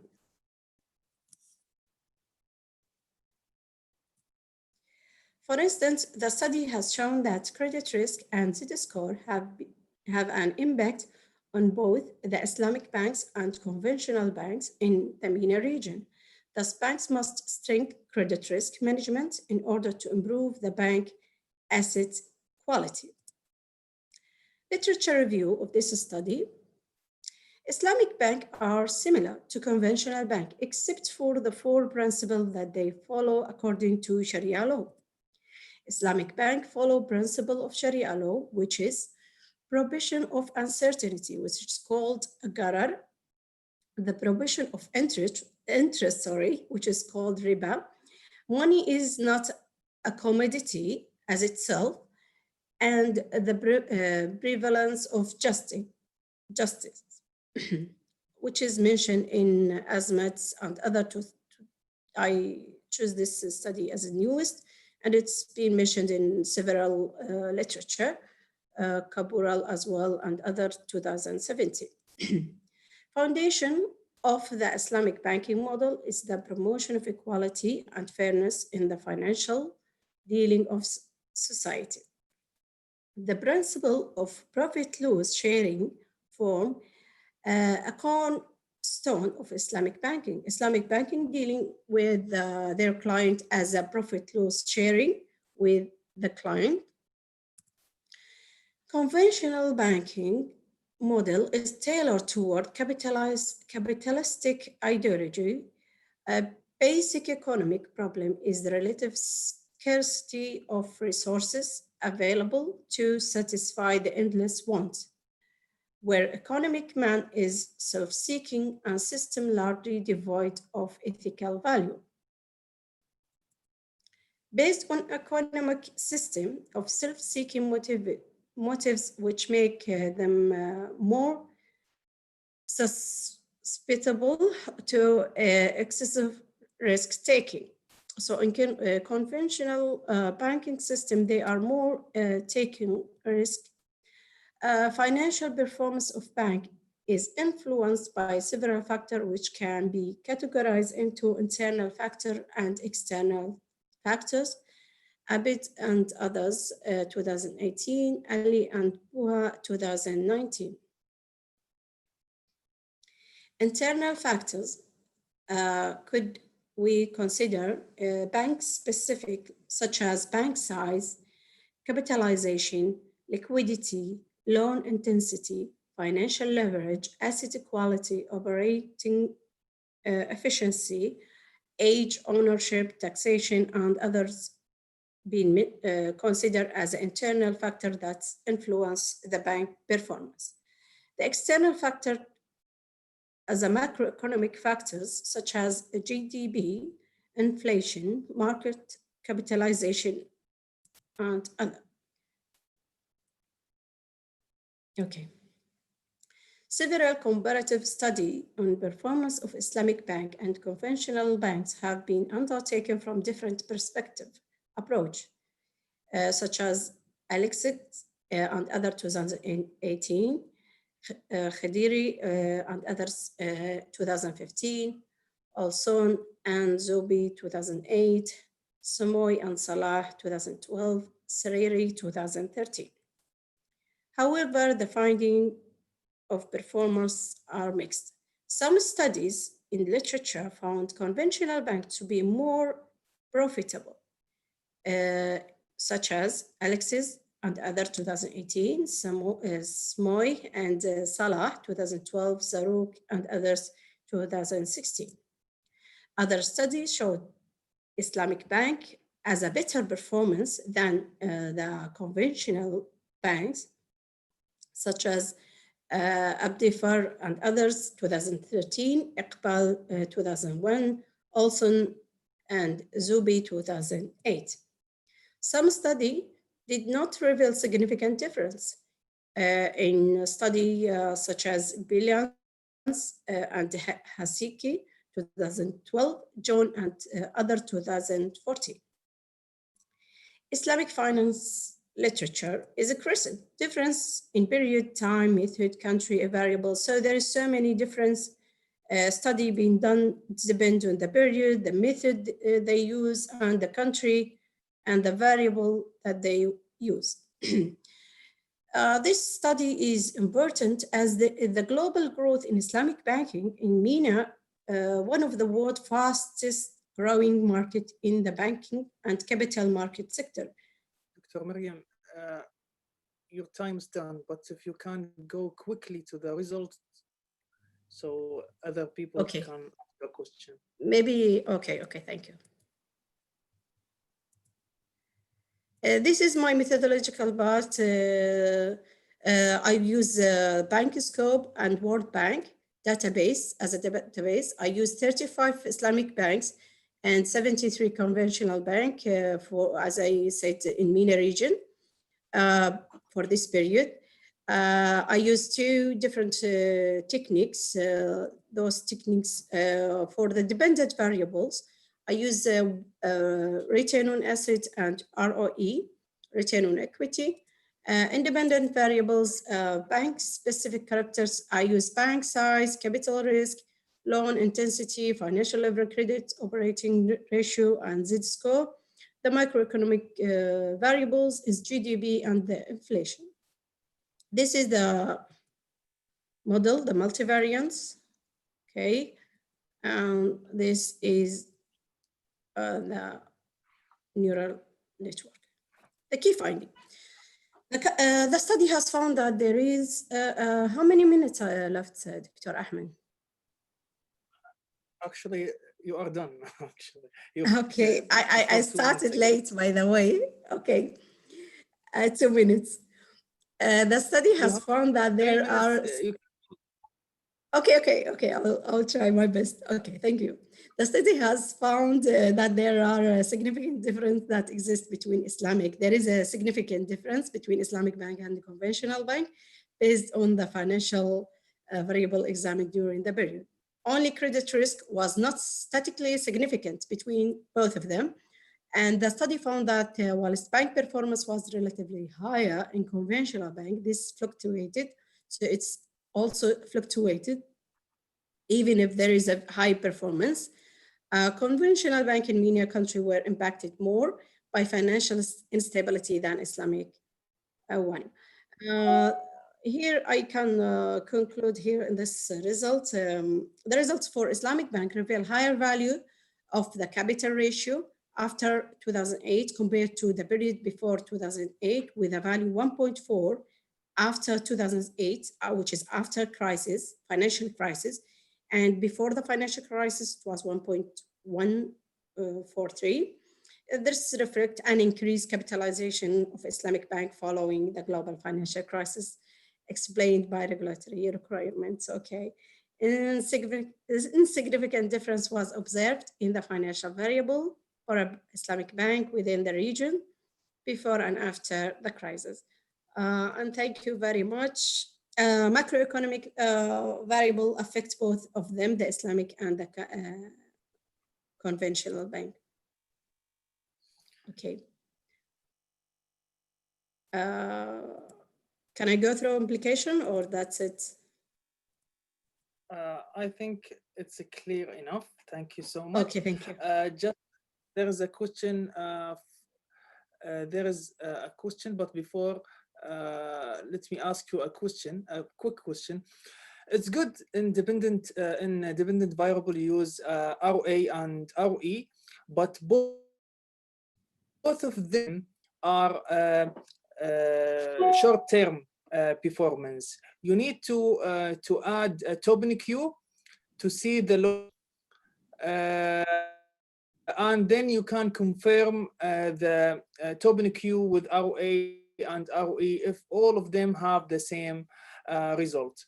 And also, if you can also update your reference, you can put 2020 to 2020 and 2019 as well.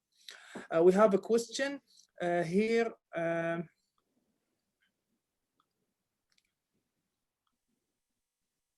Abdullah, Dr. Abdullah.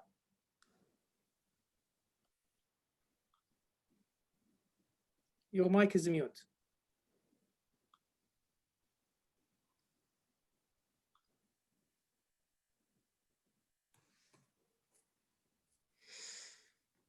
Your mic is mute, Dr. Abdullah. All right, please, Dr. Mariam, thank you so much for your presentation. Thank you. We really appreciate it. Just please, if you can write your email in chat, so anyone have any question can send it to you directly. You can see my still you see Yes, my slide. Okay. Yes. Just please write it in the chat. Okay, fine. Thank you very much. Thank you so much. And now we'll go to our last presenter. Okay, finish. Now our last session shared by Dr. Mustafa and me.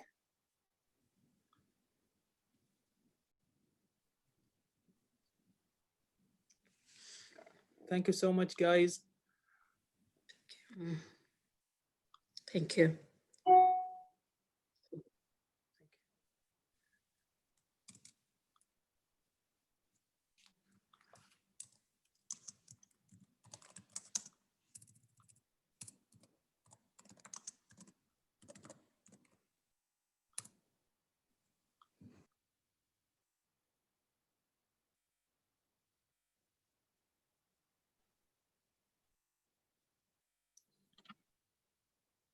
Thank you, Professor Badr.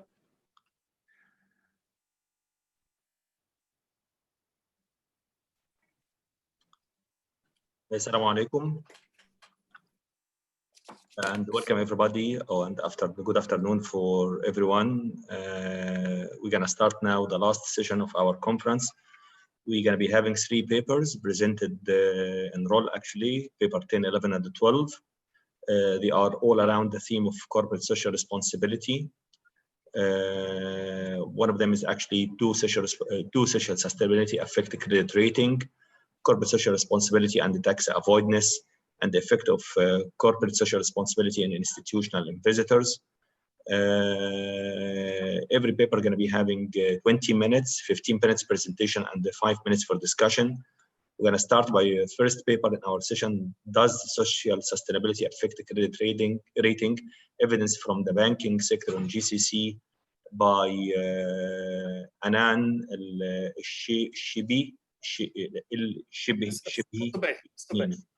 الصبيحي. I'm handing it over now to Dr. Anan. So, and most welcome.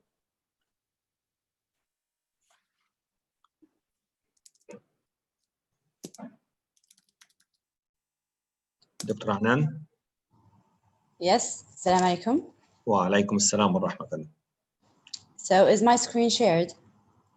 Yes, I can see it.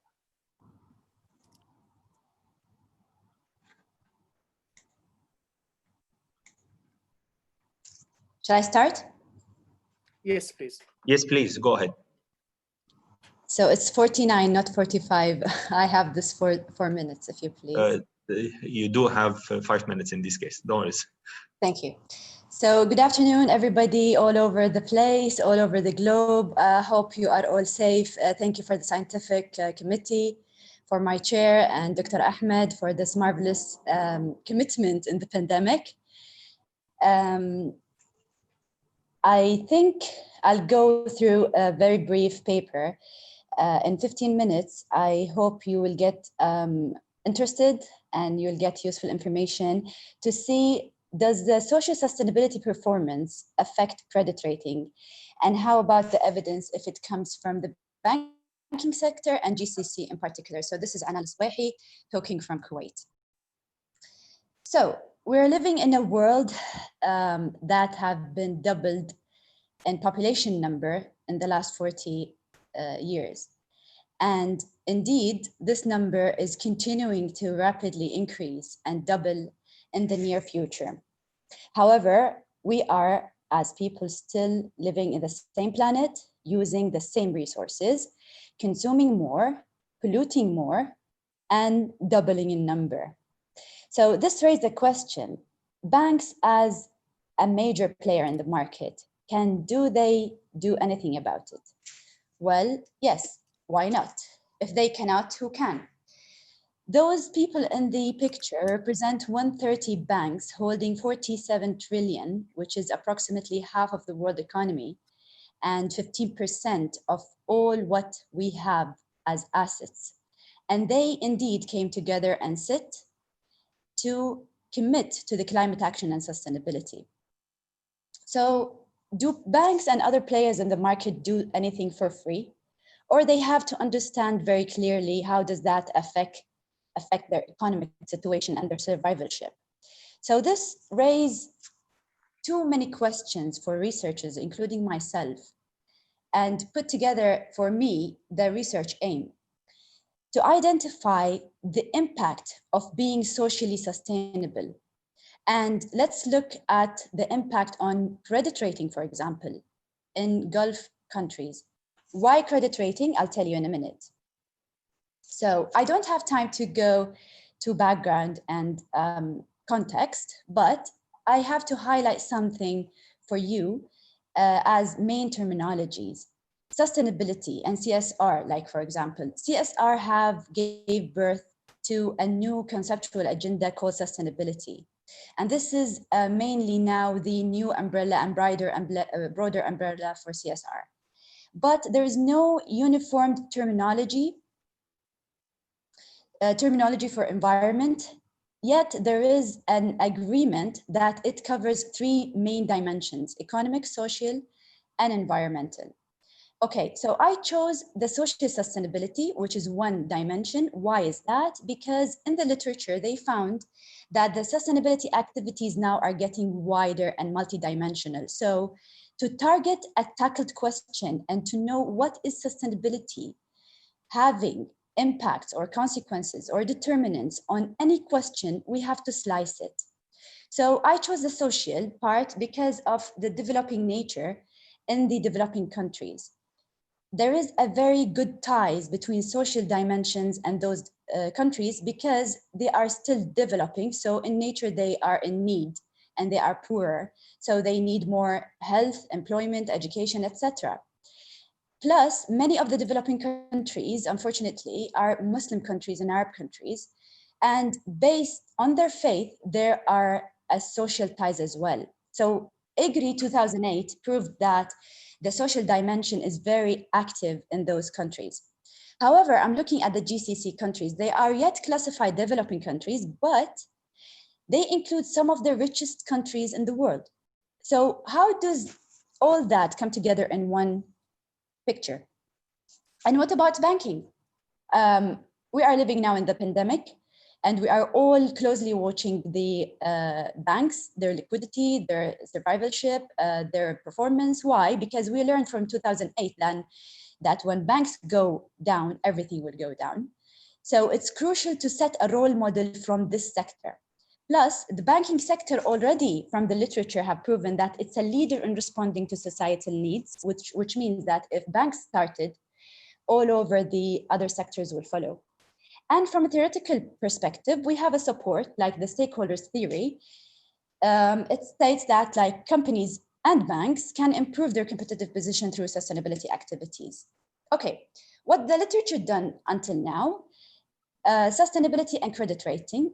There was much impressive and massive work in the literature in the last 30 years about sustainability and CSR and social work with the stock market. But in the last 10 years, researchers started to think, okay, what about the lenders? What about the credit makers? What about capital market? What about credit rating? So all of these papers in front of you, they state the social performance and credit performance in general. Two other papers in 2009 and 2013 here in the bottom, Derwal and Busalah, they have again put together the social aspect of sustainability under their observation. And they have studied that with the firm risk, not the credit rating. So how does this paper will contribute now? So in terms of sustainability, for example, it is one of the first attempts to discover the direct relationship between the social part and the credit rating as a proxy for risk. Besides, it uses a self-structured SSP score, which is the social sustainability performance, which embed up-to-date academic and professional measures. Why is that? Because the ready-made indexes does not cover the developing countries, especially GCC. To the best of the researchers' knowledge, it is one of the first attempts also to explain this direct relationship in the context of developing countries like GCC, and also in the banking sector as the last point. It is one of the first attempts in the current literature regarding the effect of SSP on banks' credit rating. Okay, putting all that together, we developed the hypothesis. And I have included the signaling theory as a main theory because banks in developing countries are expected to use their sustainability performance to show their commitment and transparency standards, accordingly enhance their credit position and lower the risk. Again, the two papers that focused on the social part, they have responded and resulted in the same way that sustainability companies enjoy higher bond ratings. And Busalah also confirmed that previous study. Are you still there? Yes. Okay. Yes. So Busalah confirmed the previous study and added that the company strengthened its relation with the community through respecting employees, for example, which is a major part of social dimension. So they argue that improving social dimension will decrease firm risk. So I anticipate that there is a positive relationship between SSP and credit rating in GCC.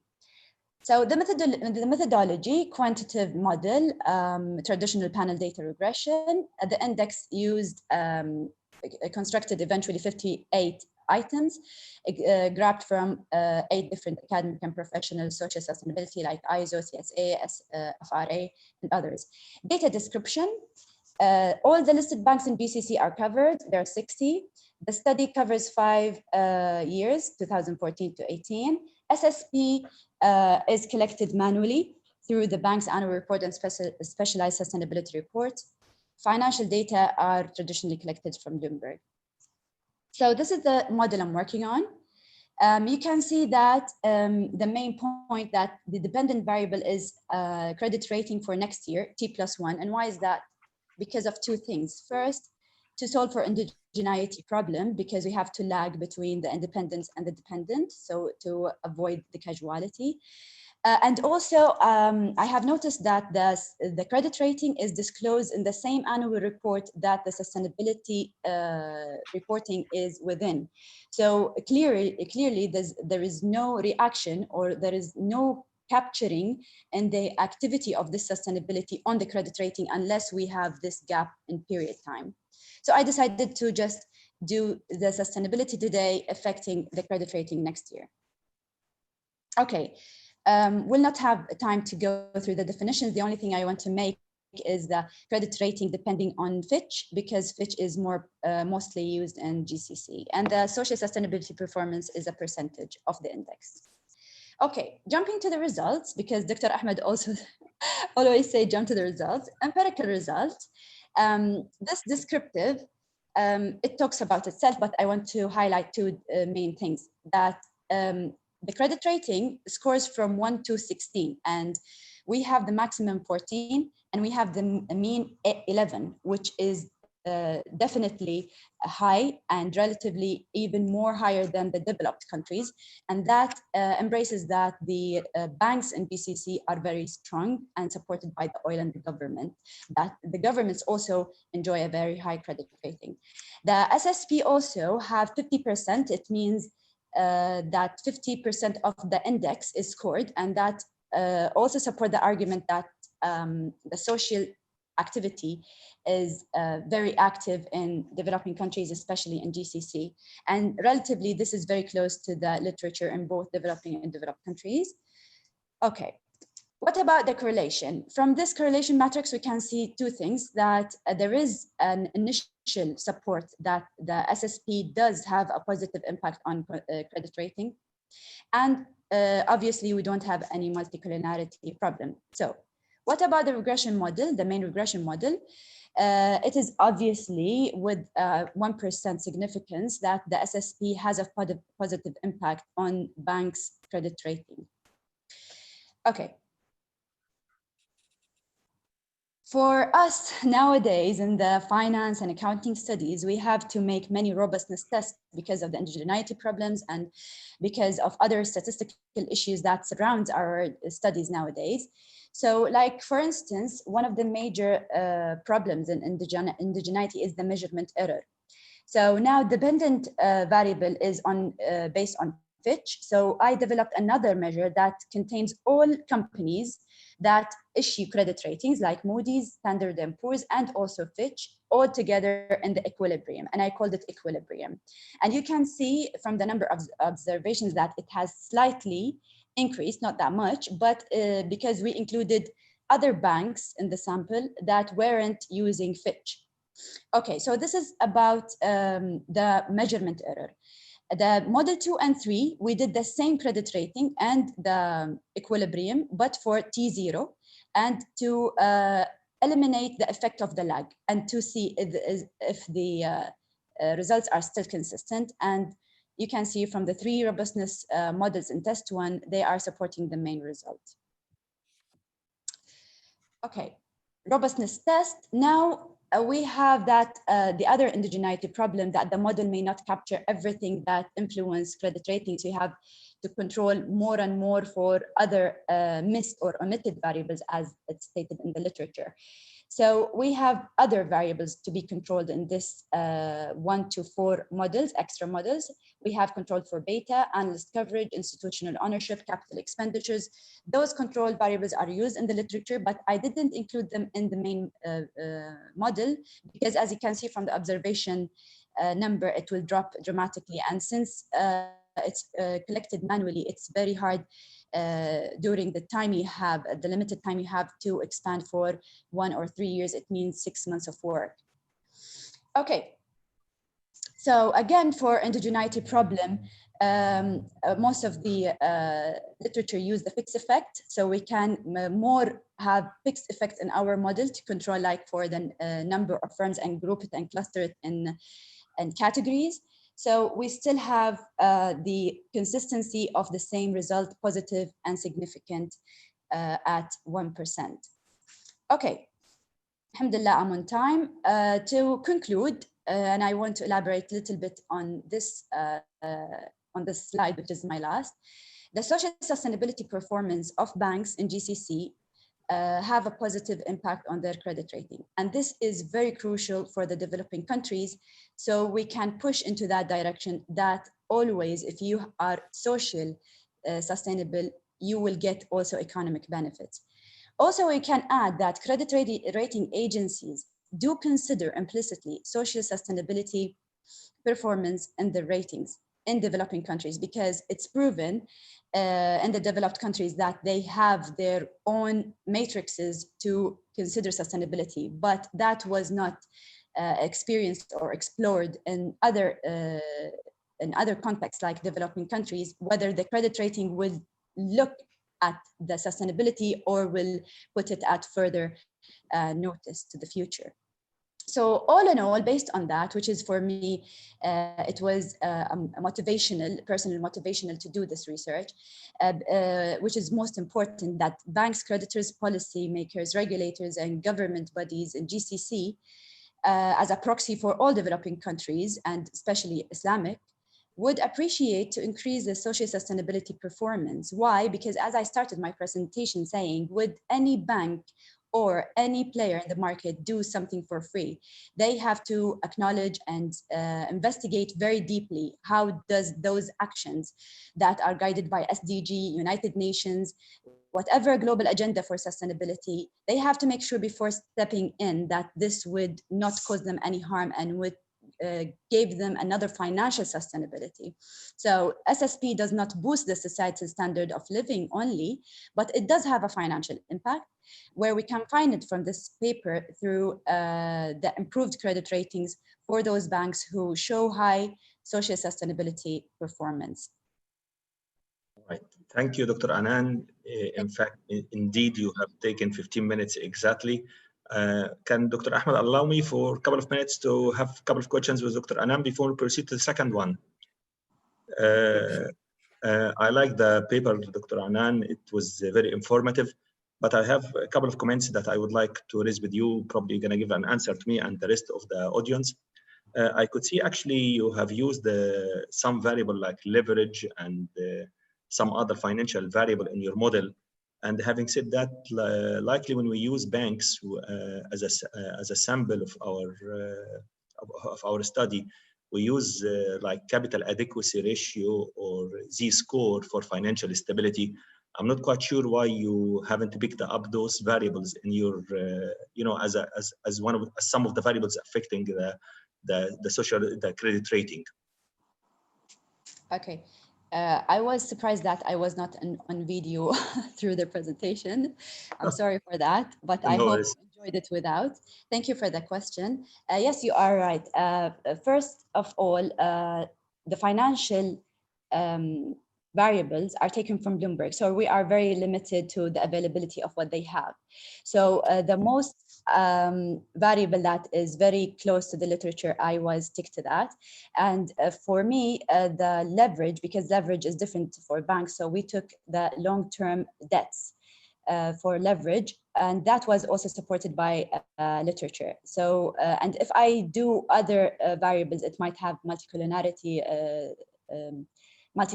problem with the leverage itself.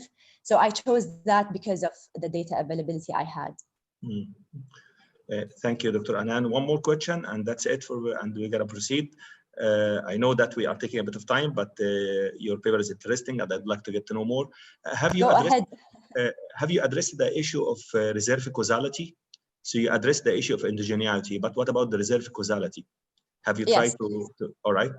Yes. So the reverse causality, there is many treatments for it, but I took the lag because based on my observations that, as you can see, it's very limited. So I can't do many multi-testing. So I chose the lag as a major and simple test for the reverse causality. Thank you, Dr. Anan. And probably if I have more questions, I'm going to get in touch with you by emails to raise it up. Thanks very much for your presentation. Sure, I'm happy to. And thanks for all the audience. Thank you, Dr. Mustafa and Dr. Ahmed. And I hope to see everybody in very well shaped and healthy very soon. Thank you. Thank you so much, Dr. Anan. Thank you. Appreciate it.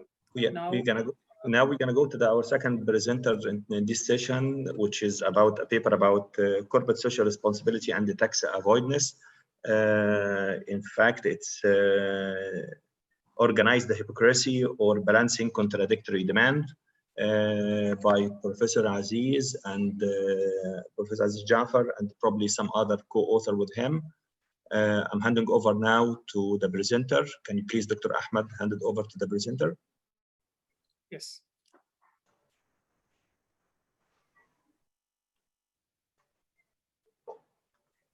Hello, hi. Thank you, Professor Mustafa. Thank you, Professor.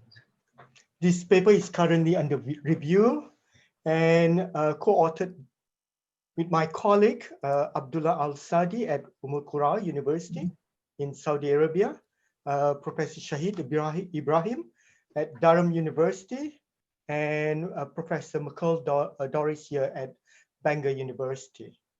So this paper, we analyzed whether firms engage in socially responsible activities to meet their moral obligations to society, or only to placate non-financial stakeholders while prioritizing the demands of shareholders for profit maximization by means of engaging in tax avoidance. So let's start. Let me provide you a background. This is a quote from SICA 2013. Professor.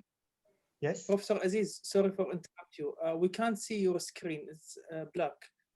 If you can share it again, maybe stop sharing and share it again. Yeah. You see it, Professor Mustafa? Okay, now we can see it. Yeah. Okay. Thank you. Perfect. This is a quote from SICA 2013. It says that corporation firms should public anxiety by publishing corporate social responsibility report and by making promises to be good citizen, but this action do not always match their tax practices. If you look at on your left-hand side, what's the common feature in this company? They are portrayed to be champions in corporate social responsibility. For example, Starbucks focuses on sustainability by creating a slogan, giving more than what we take from the planet, reducing carbon emission, waste output, water impact, and helping the community. However, these are the same company that has been exposed in the media for not paying a fair share of tax. Starbucks, for example, had sales of 400 million in the UK, but paid no corporation tax.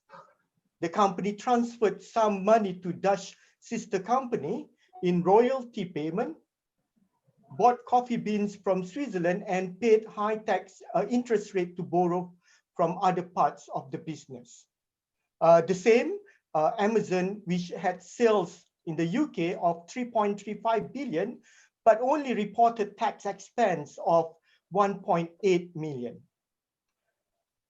So our research question, how do organizations maintain legitimacy in an environment characterized by conflicting demands of diverse group of stakeholders and inconsistent social norms and rules? In particular, we focus on the opposite demands. On one hand, we have shareholders, and shareholders focus on profit maximization, and these can be facilitated by tax avoidance. On the other hand, we have non-financial stakeholders, and their focus is on socially responsible corporate behavior, practices, and policies, and these include paying fair share of tax. And firms can resolve these contradictory demands by adopting two different strategies. Okay? On one hand, firm can adopt these balancing conflicting demands of a heterogeneous stakeholders group by aligning their corporate social responsibility engagement and tax policy. On the other hand, firm can adopt the organized hypocrisy approach. So here, they obfuscate the conflicting stakeholders' interests and social norms by engaging in organized hypocrisy.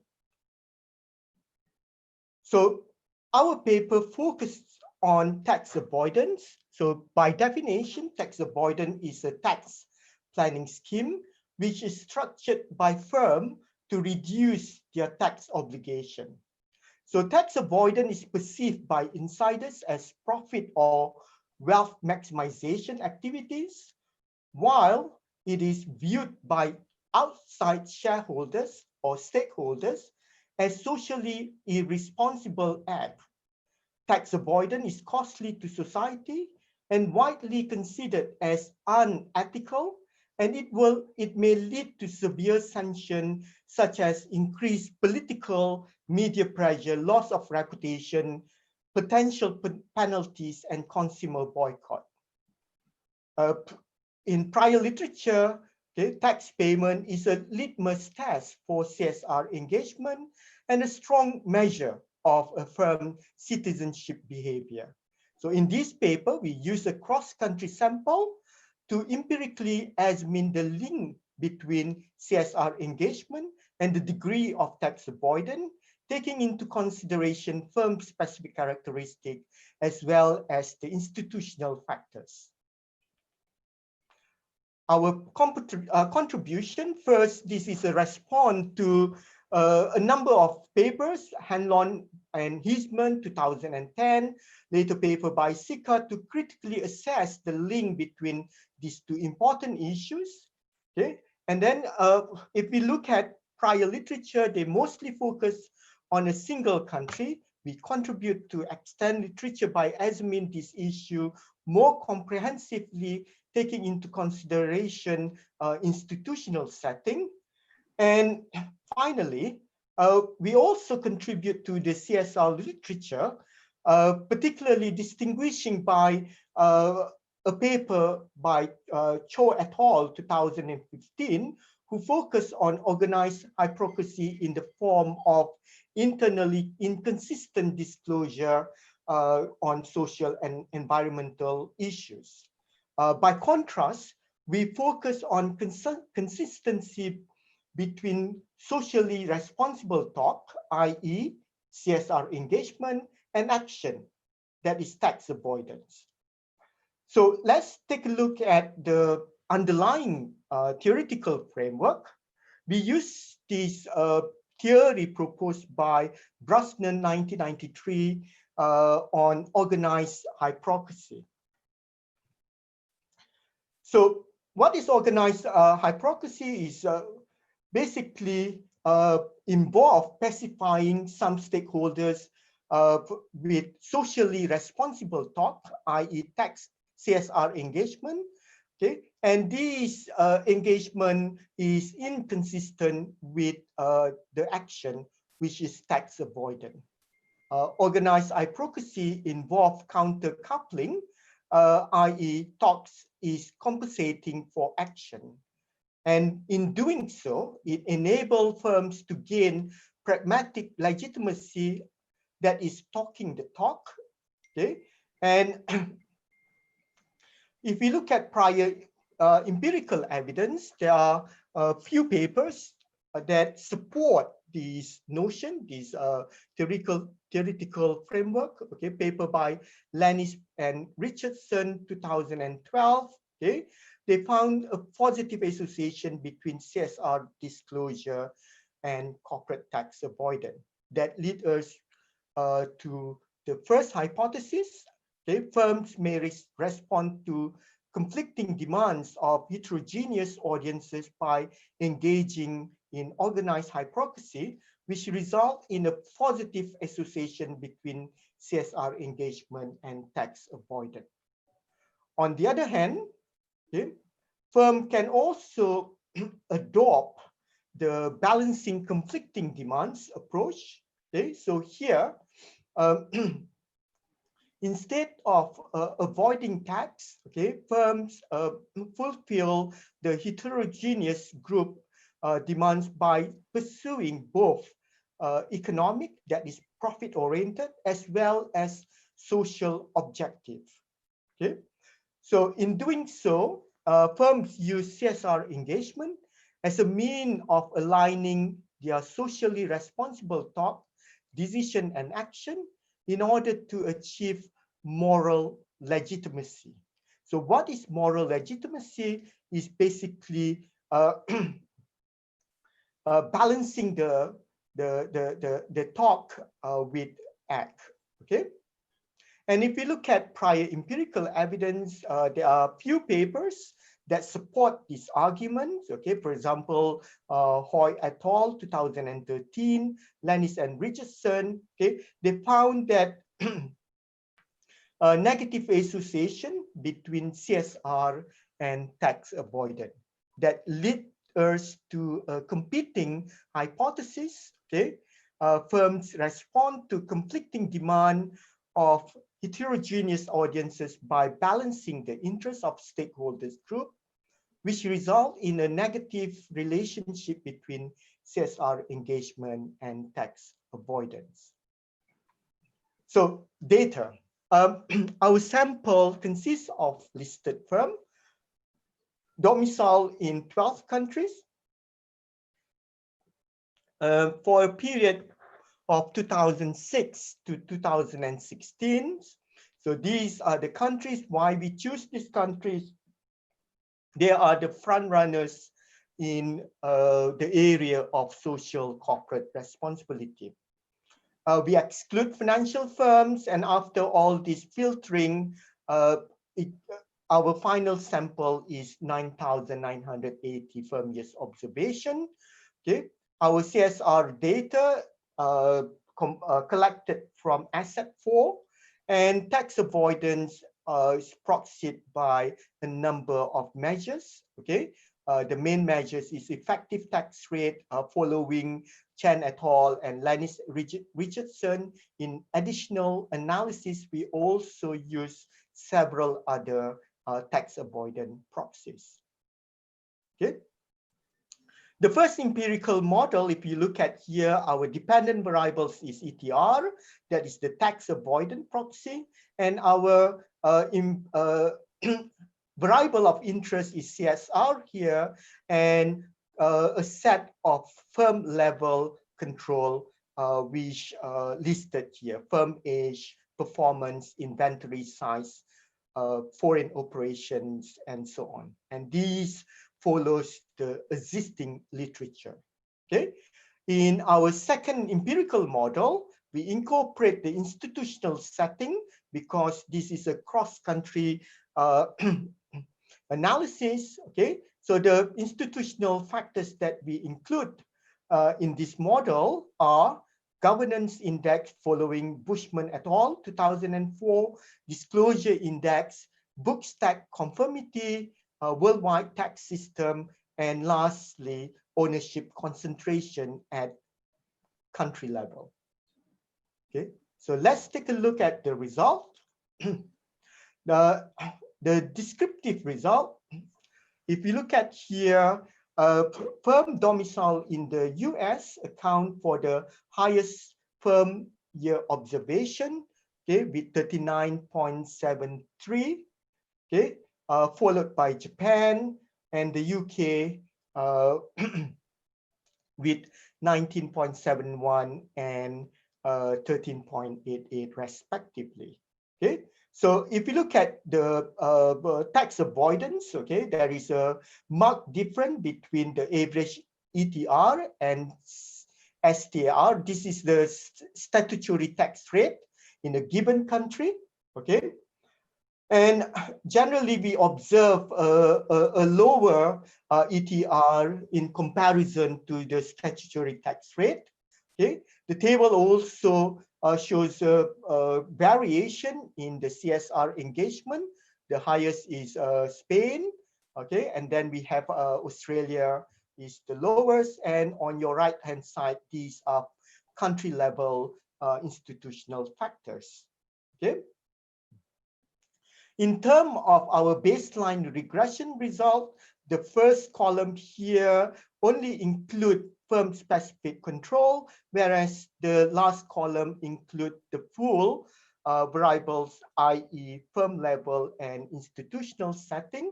Okay, and the result shows a strong negative and statistically significant impact of CSR on tax avoidance. Okay. So our results suggest that firms with a higher CSR engagement enjoy lower tax burden, thus higher levels of tax avoidance. That is, the likelihood of tax avoidance is higher in a firm with a higher level of CSR engagement. Okay.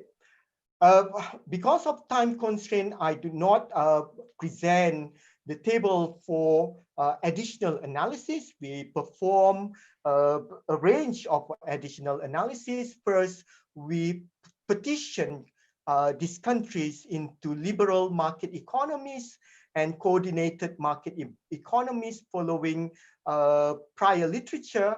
Okay, and our result shows that firms domiciled in LME are more likely to engage in tax avoidance as compared to those in coordinated market economies.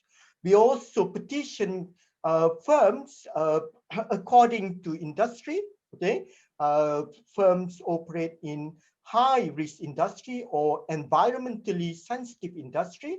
Okay, what we found in the additional analysis, okay, CSR firms that operating in ESI industries, they are more likely to engage in tax avoidance as compared to those which are not.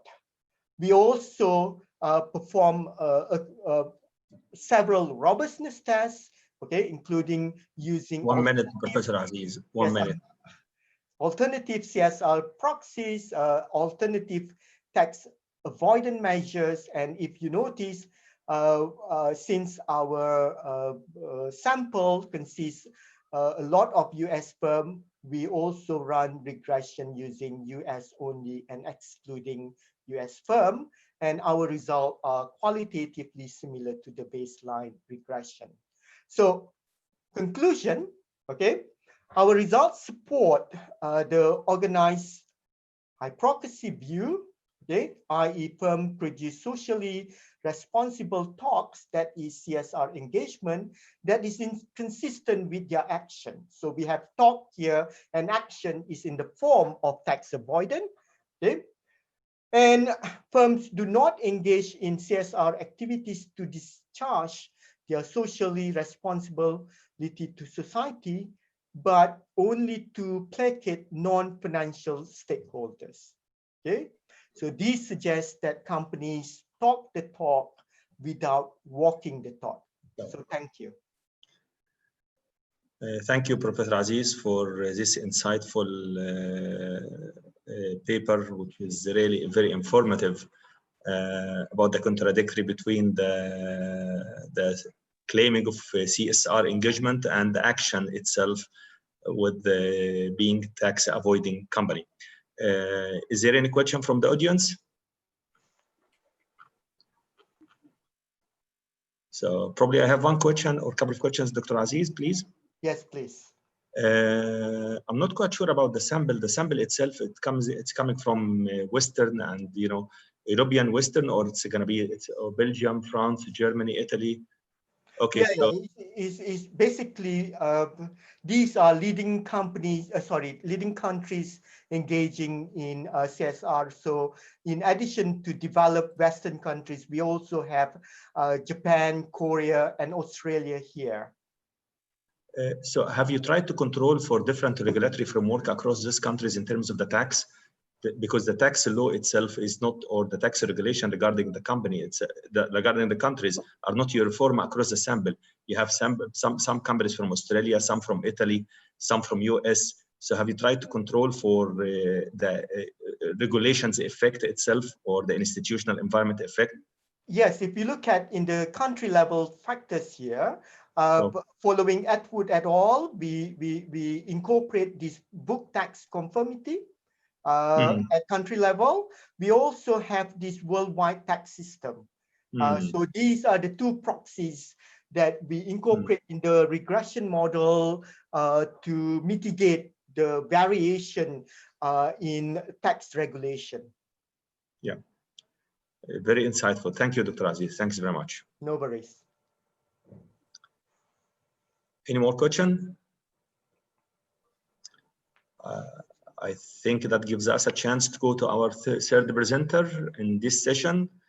Last but not definitely the least, it's going to be a paper, the effect of corporate social responsibility on institutional investors, empirical evidence by Muhammad Arsalan. I'm handing over now to you, Muhammad, and you have the last 15 minutes of our conference, or 20 minutes with a question. So good luck, and I'm handing over to you. Okay, thank you, Professor Mustafa. And can you see my slides? I want to make sure that if everything is okay. Okay, so my name is Muhammad Arslan. I'm currently working as an assistant professor at KIMEP University in Kazakhstan. So I would like to thank you first for the organizers and all the sponsors for the conference. And I would also like to thank you for all the scientific committee for their feedback and for their review. And because I know it's a last paper, so I would also like to thank you all the audience. It's a long day for them. So hopefully this is the last one, and I will try to make it short and more focused. So the topic itself is actually self-explanatory. So the effect of CSR on institutional investors. So basically what we try to do in this paper is that we want to see that if the CSR has any impact on institutional investors. For example, if you have more CSR, so what will be the behavior of the institutional investors if they are happy to invest more in your firm, if you are highly performing in CSR and so on. So we did that. So we took some of data from emerging economies. So it will be interest for all the countries who are from developing economies or who are in emerging economies. So it will be interest for them. So this is a brief structure of the presentation. First, we're going to discuss about introduction, literature view, then we will come to the methodology, then we're going to present the results, and at the end, we're going to do the conclusions and implications. So just quickly move to the introduction section. So here, first, you can see that the CSR, everybody is talking about CSR, why it is important, due to the environment aspect, due to the social aspect, due to the economic aspects, due to the governance aspects. So, and even you can see that so many universities, actually, they already included CSR courses in their curriculum as well. So due to that, it has gained, you can say, quite considerable attention from practitioners and for academicians, around the globe. And everybody is talking about that. And firms, they also, you can say, putting so much resources, so much efforts to report CSR activities in their annual reports. And some of the firms, actually, they are issuing some separate CSR reports to attract more investments or to show them they are performing very well. So here they say basically the investors, when we talk about institutional investors especially, so it's very important for both developed countries and developing countries. And it's more important why I choose this topic, and especially the emerging economies, because emerging economies, they are heavily dependent on foreign direct investments or for these institutional investors.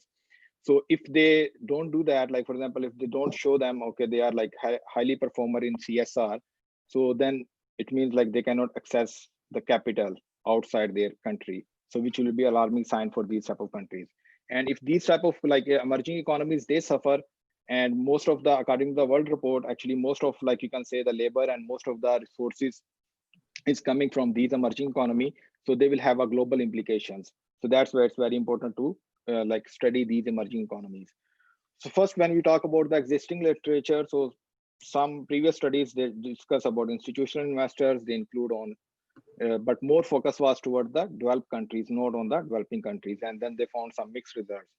So this is just a literature view where some find the mixed results, some say it's good, like it's as a positive relationship, some find it's a negative relationship. So this relationship are mixed. So that's why it give us an opportunity that, okay, we check by taking emerging market and developing economies and then see, okay, if the foreign institution investors, like how they can have their impact on CSR activities. So we come to the methodology. So data sources and samples. So in this one, we use institutional investors, foreign institutional investors. So this is our dependent variable, and our independent variable is CSR. And we are taking not all 4 components of CSR. We are taking only 2 components: environment performance and social performance. And from 21 emerging economies for period 2002 to 2018. So there is also a reason for 2002 because the data was available from that year. So we have to go through that. So then we also include some country level variables, some firm level variables. So we got firm level variable from World Scope, and country level we got from DataStream and World Bank. So our final sample, after excluding all the financial firms and like the missing entries or something, so we got like 650 non-financial firms, and we have 8,756 firm year observations. So our dependent variable, which is the ownership, like you can say institutional ownership. So we got from FactSet. So this covers like equity holding by funds from different sources. So this is like you can say pension fund, mutual funds, insurance companies. So this is basically the data set for that. So how did we measure the institutional ownership? So we see like what is the percentage in the market capitalization at the end of each calendar year. So we have domestic institutional ownership, then we have the foreign institutional ownership as well.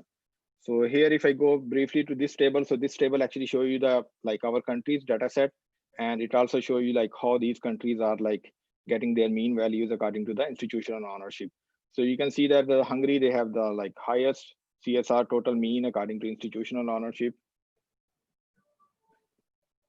So, and environment, they also have the higher one, and then for social, they also have the higher, but while when we talk about the Egypt, so they have the lowest one.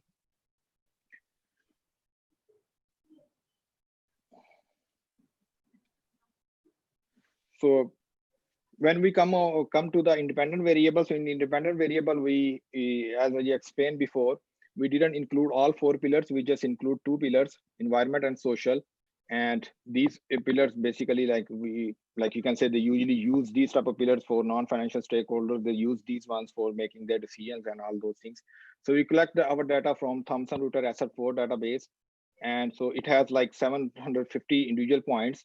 And after getting those 750 points, which is CSR reports, annual reports, news or stock exchange or company's website, what they do after that, they categorize them like into 18 categories and then divide them into 4 pillars like economic, environment, social, and governance. So this is like the ratings are available from year 2002. So that's why we are covering from year 2002, and it's covering like more than 5,000 large public firms.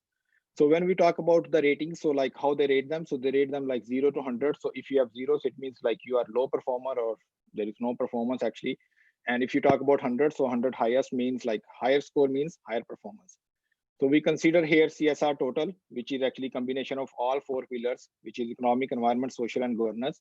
And we also consider about environment, which is our main, like you can say concern, and environment, CSR social as well, which is also, and then they also represent from 0 to 100. So if you have higher scores, it means the firm is like performing very well in CSR environment and for CSR social. So then we go like, for example, mean variable, which actually I just show you like before. So here they like, you can say that Hungary has the highest one and Egypt has the lowest one. So I'm just gonna skip quickly this one. So when we talk about institutional ownership, so what we did, we use actually, we divide them according to the percentage, like how they do, like for example, institutional ownership according to CSR performance level. So we can see that like if you have low CSR, so what happens basically, your institutional ownership also matters according to that. So if you have weak, like below median, and for how did we calculate the median? We follow the study of La Porta 2006. And if it is like 0 to 0.75, and so we considered it as a low. So after that, above 0.75, we considered it as a highest one. So here you can see that if you have like a below median or weak CSR performance, so your institutional ownership is also less actually. And if you have like a best one, the best quartile, so your institutional ownership also increase. So these are basically descriptive stats where you can see that whatever our you can say independent variable, dependent variable, and our some control variables. So we include firm size, we include leverage, we include the float as well. Then we also include economic development, and we also include the market turnover as well. So these are just self-explanatory. I'm not going into detail. So here you can see that mean value of institutional ownership is basically 14.37%, while CSR total is 46.37%, and environment is like 50.58%, and then social is 57.01%. So these are the main results where we run like 3 models with these 3 different variables. So when we talk about like poor total, so poor total means like overall their CSR performance is very poor. So we got actually significant negative relationship. So if it means like if your CSR performance is very poor overall, like with all 4 pillars, so you will get less institutional ownership, the foreign institutional ownership. We are not talking about the domestic institutional ownership, we are talking about the foreign institutional ownership. The same if we talk about poor environmental performance. So we found negative relationship, but this relationship was insignificant. But we also find, like, for example, for social performance, we also find, you can say, significant and negative relationship. And then there are also like you can say the control variable. They are also like you can see from here as well. So we quickly, and then after that, actually performing this one, we also use some robustness tests, which I couldn't present here because I know like there will be shortage of time. So we use ESG controversies because recently actually Thomson Reuters, they introduced like ESG controversies. So what we did, we used those ESG controversies and check that if according to use ESG controversies, if you still can find a negative relationship between foreign institution ownership or not. And we found actually the same. So our hypothesis was actually tested before that. And we also see about according to the low disclosure requirements and sorry, and higher disclosure requirements countries as well. And for going through that, like how we define like low disclosure and high disclosure, we again follow the La Porta and we define that. And we also find that if they are institutional investors, they invest even less if the country, like for example, if the firm is in a low disclosure requirement country, and if it is in a higher disclosure requirement country, then they still consider to invest in those firms. And our you can say the findings, they have significant implications for managers, for policymakers, and especially like for the countries as well, for the emerging economies, like how they can attract more investments. And so what they need to do, they need to focus on their policies. They need to make more disclosure about CSR so that they can get like more foreign investment. So that will reduce their cost of capital, and then that will also help in their economic growth as well. So that's all. This paper is actually still in development stage. So I would be happy to answer any questions, and I would be happy to ask for any suggestions or any comments. Thank you. Thanks so much, Dr. Muhammad. Really appreciating that you will very neatly, punctually finishing wrapping up your paper on time. I'm opening the floor now to some questions regarding Dr. Muhammad. So I want to thank Dr. Muhammad. I know the different time between Kuwait and Kazakhstan. I don't know how many hours between us, and maybe it's early morning there. So thank you so much for contribute with us in this conference. Let's open the floor for any question. There is a question in Q&A. Yeah, go on, Dr. Yes, go ahead. Take it over. Okay, that's take it. To Asia, what is the importance of social responsibility for foreign direct investment and its role in development in Arab countries? So, okay, if we talk about, because actually, if we talk about like for the emerging economies, like why the social responsibility is important for the, like you can say, for the investors, because they consider that because it's linked with their investment. Like for example, when any institution they invest in some firm which is like not, you can say, performing very good in CSR, like they are not putting any efforts towards social performance or towards environmental performance.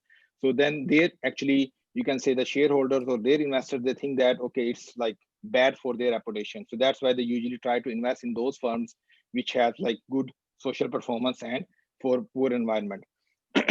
And when we talk about for the Arab countries, so this is also, like you can say, very important for the Arab countries as well, because I know that like they are most of like they are like economically very strong, but still they need so much, like you can say, investment for the foreigners as well, like for the foreign firms and all those things. And even like some company, they want to spend, like you can say, or invest money in the sin stocks as well. But still they also consider that if there is a balance between, like you can say, between input and output, like if still the firm is doing something for the environment, for the society as well or not.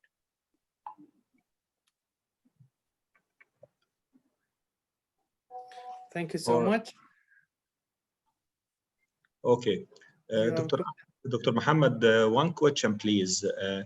When you say institutional investors, are we talking about financial institution or any company, non-financial company?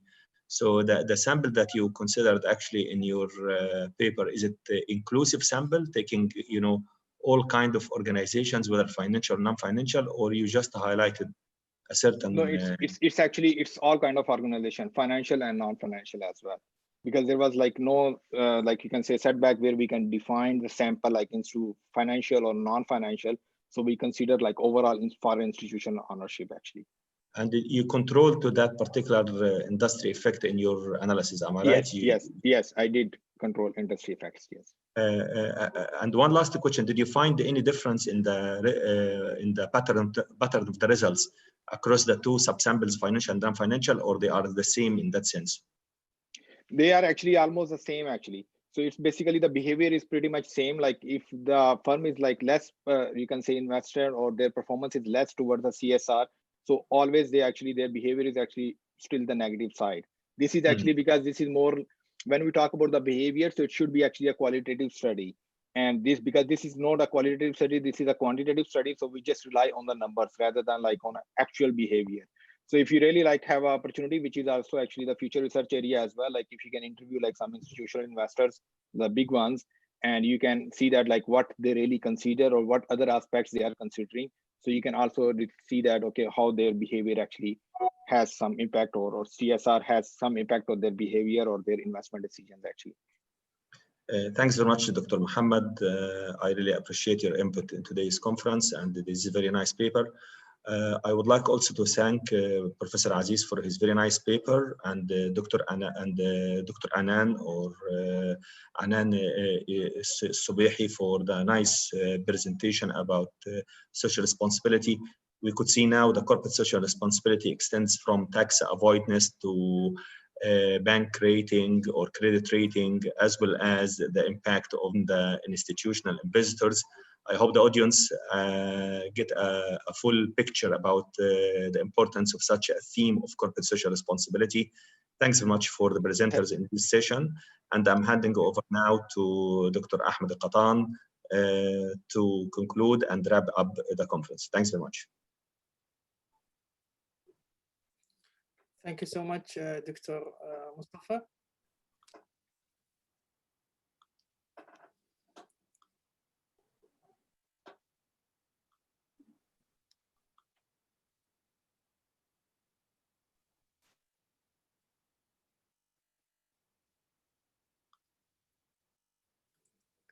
So our last session is the closing and host remark.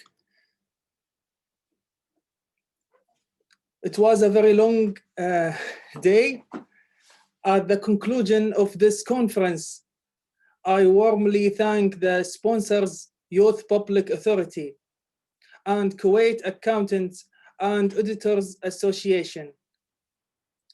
Also the scientific community for their contribution, participant, and the keynote speakers. along with the whole audience that had to contribute to the success of this conference. Hoping for future cooperation among research and scientific authorities. I hope this conference will be the start of series of accounting conferences in Kuwait and in Gulf countries. This conference was a dream. Maybe it was talking me and Professor Aziz and Professor Mustafa, and now it's become true. I would like to say special thanks for Professor Mustafa Kamel and Professor Aziz, Professor Badr Al-Shimri and Professor Anis for their contribution, and along with our keynote speaker, Dr. Ahmed Al-Amir, Dr. Karen McBride, and Dr. Khaldoon Al-Bitar.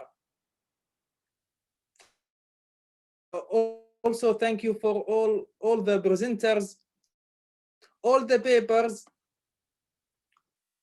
all the papers will send after agreed from the presenter to the Journal of Financial Reporting and Accounting as a fast track. Before ending and announce the best paper for this conference, I would like to ask our scientific committee if they have any last word. Professor Mustafa. Thanks very much, Dr. Ahmed, and thanks very much for the audience. Thanks very much for the keynote speakers. Thanks for all who submitted papers, and thanks for those who took the burden of staying in front of the screen for like 7 hours, trying to listen and trying to contribute by questions. It's highly appreciable, and hopefully, inshallah, in the future, we're going to be having similar events like that. I would like also to extend my thanks to your energy in driving this conference, and to Kuwait Youth Authority, as well as Kuwaiti Association for Accountant Association. And thanks for everyone. Thanks so much. Thank you. Professor Aziz. Thank you very much, Dr. Ahmad, Prof. Mustafa, and Prof. Badr, and all the presenters and participants. It's very encouraging to see so many participants attending this conference. At one point, we reached over 100 plus participants. You know, this is really pleasing, because you know, we can share and improve and enhance the quality of research conducted, especially in you know, in Gulf countries. I'm happy to share all the experience, and we hope to repeat this conference in person, okay, so that we can meet face to face. So thank you very much. Stay safe and stay well. Thank you. Thank you so much. Thank you so much, Professor Aziz.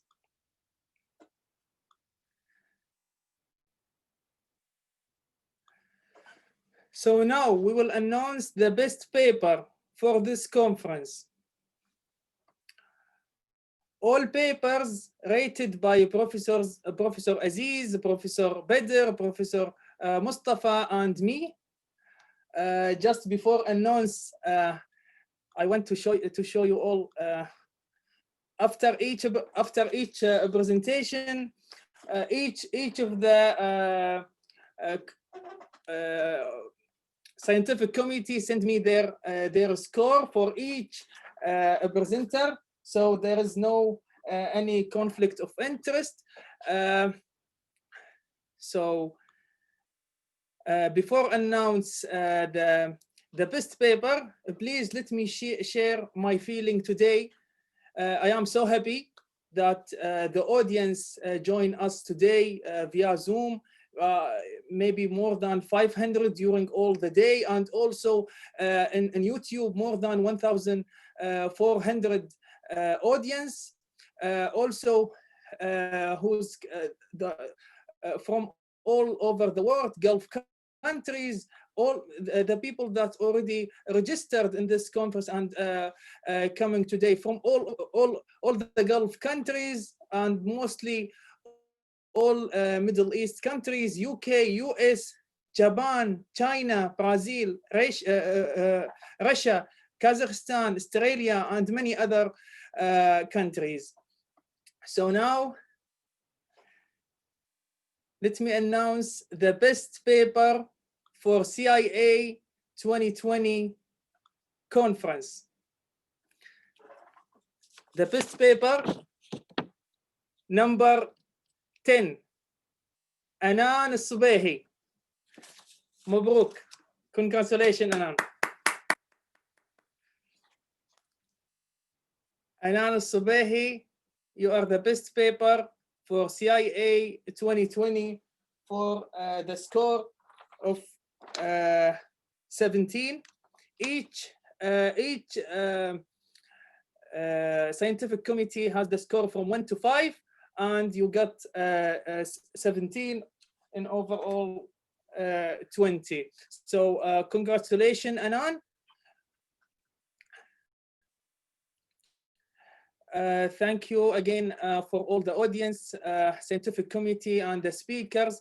Hope to see you again in other conference. Also, this conference coming from, let's say, the ITAR group, the ideas and the announcement and everything. So please, if you want to join us in weekly workshops for free, workshops, conferences, and other, I will put in the chat all the accounts, so we will be happy to see you again in other conference. Thank you so much, and see you next time. Sana.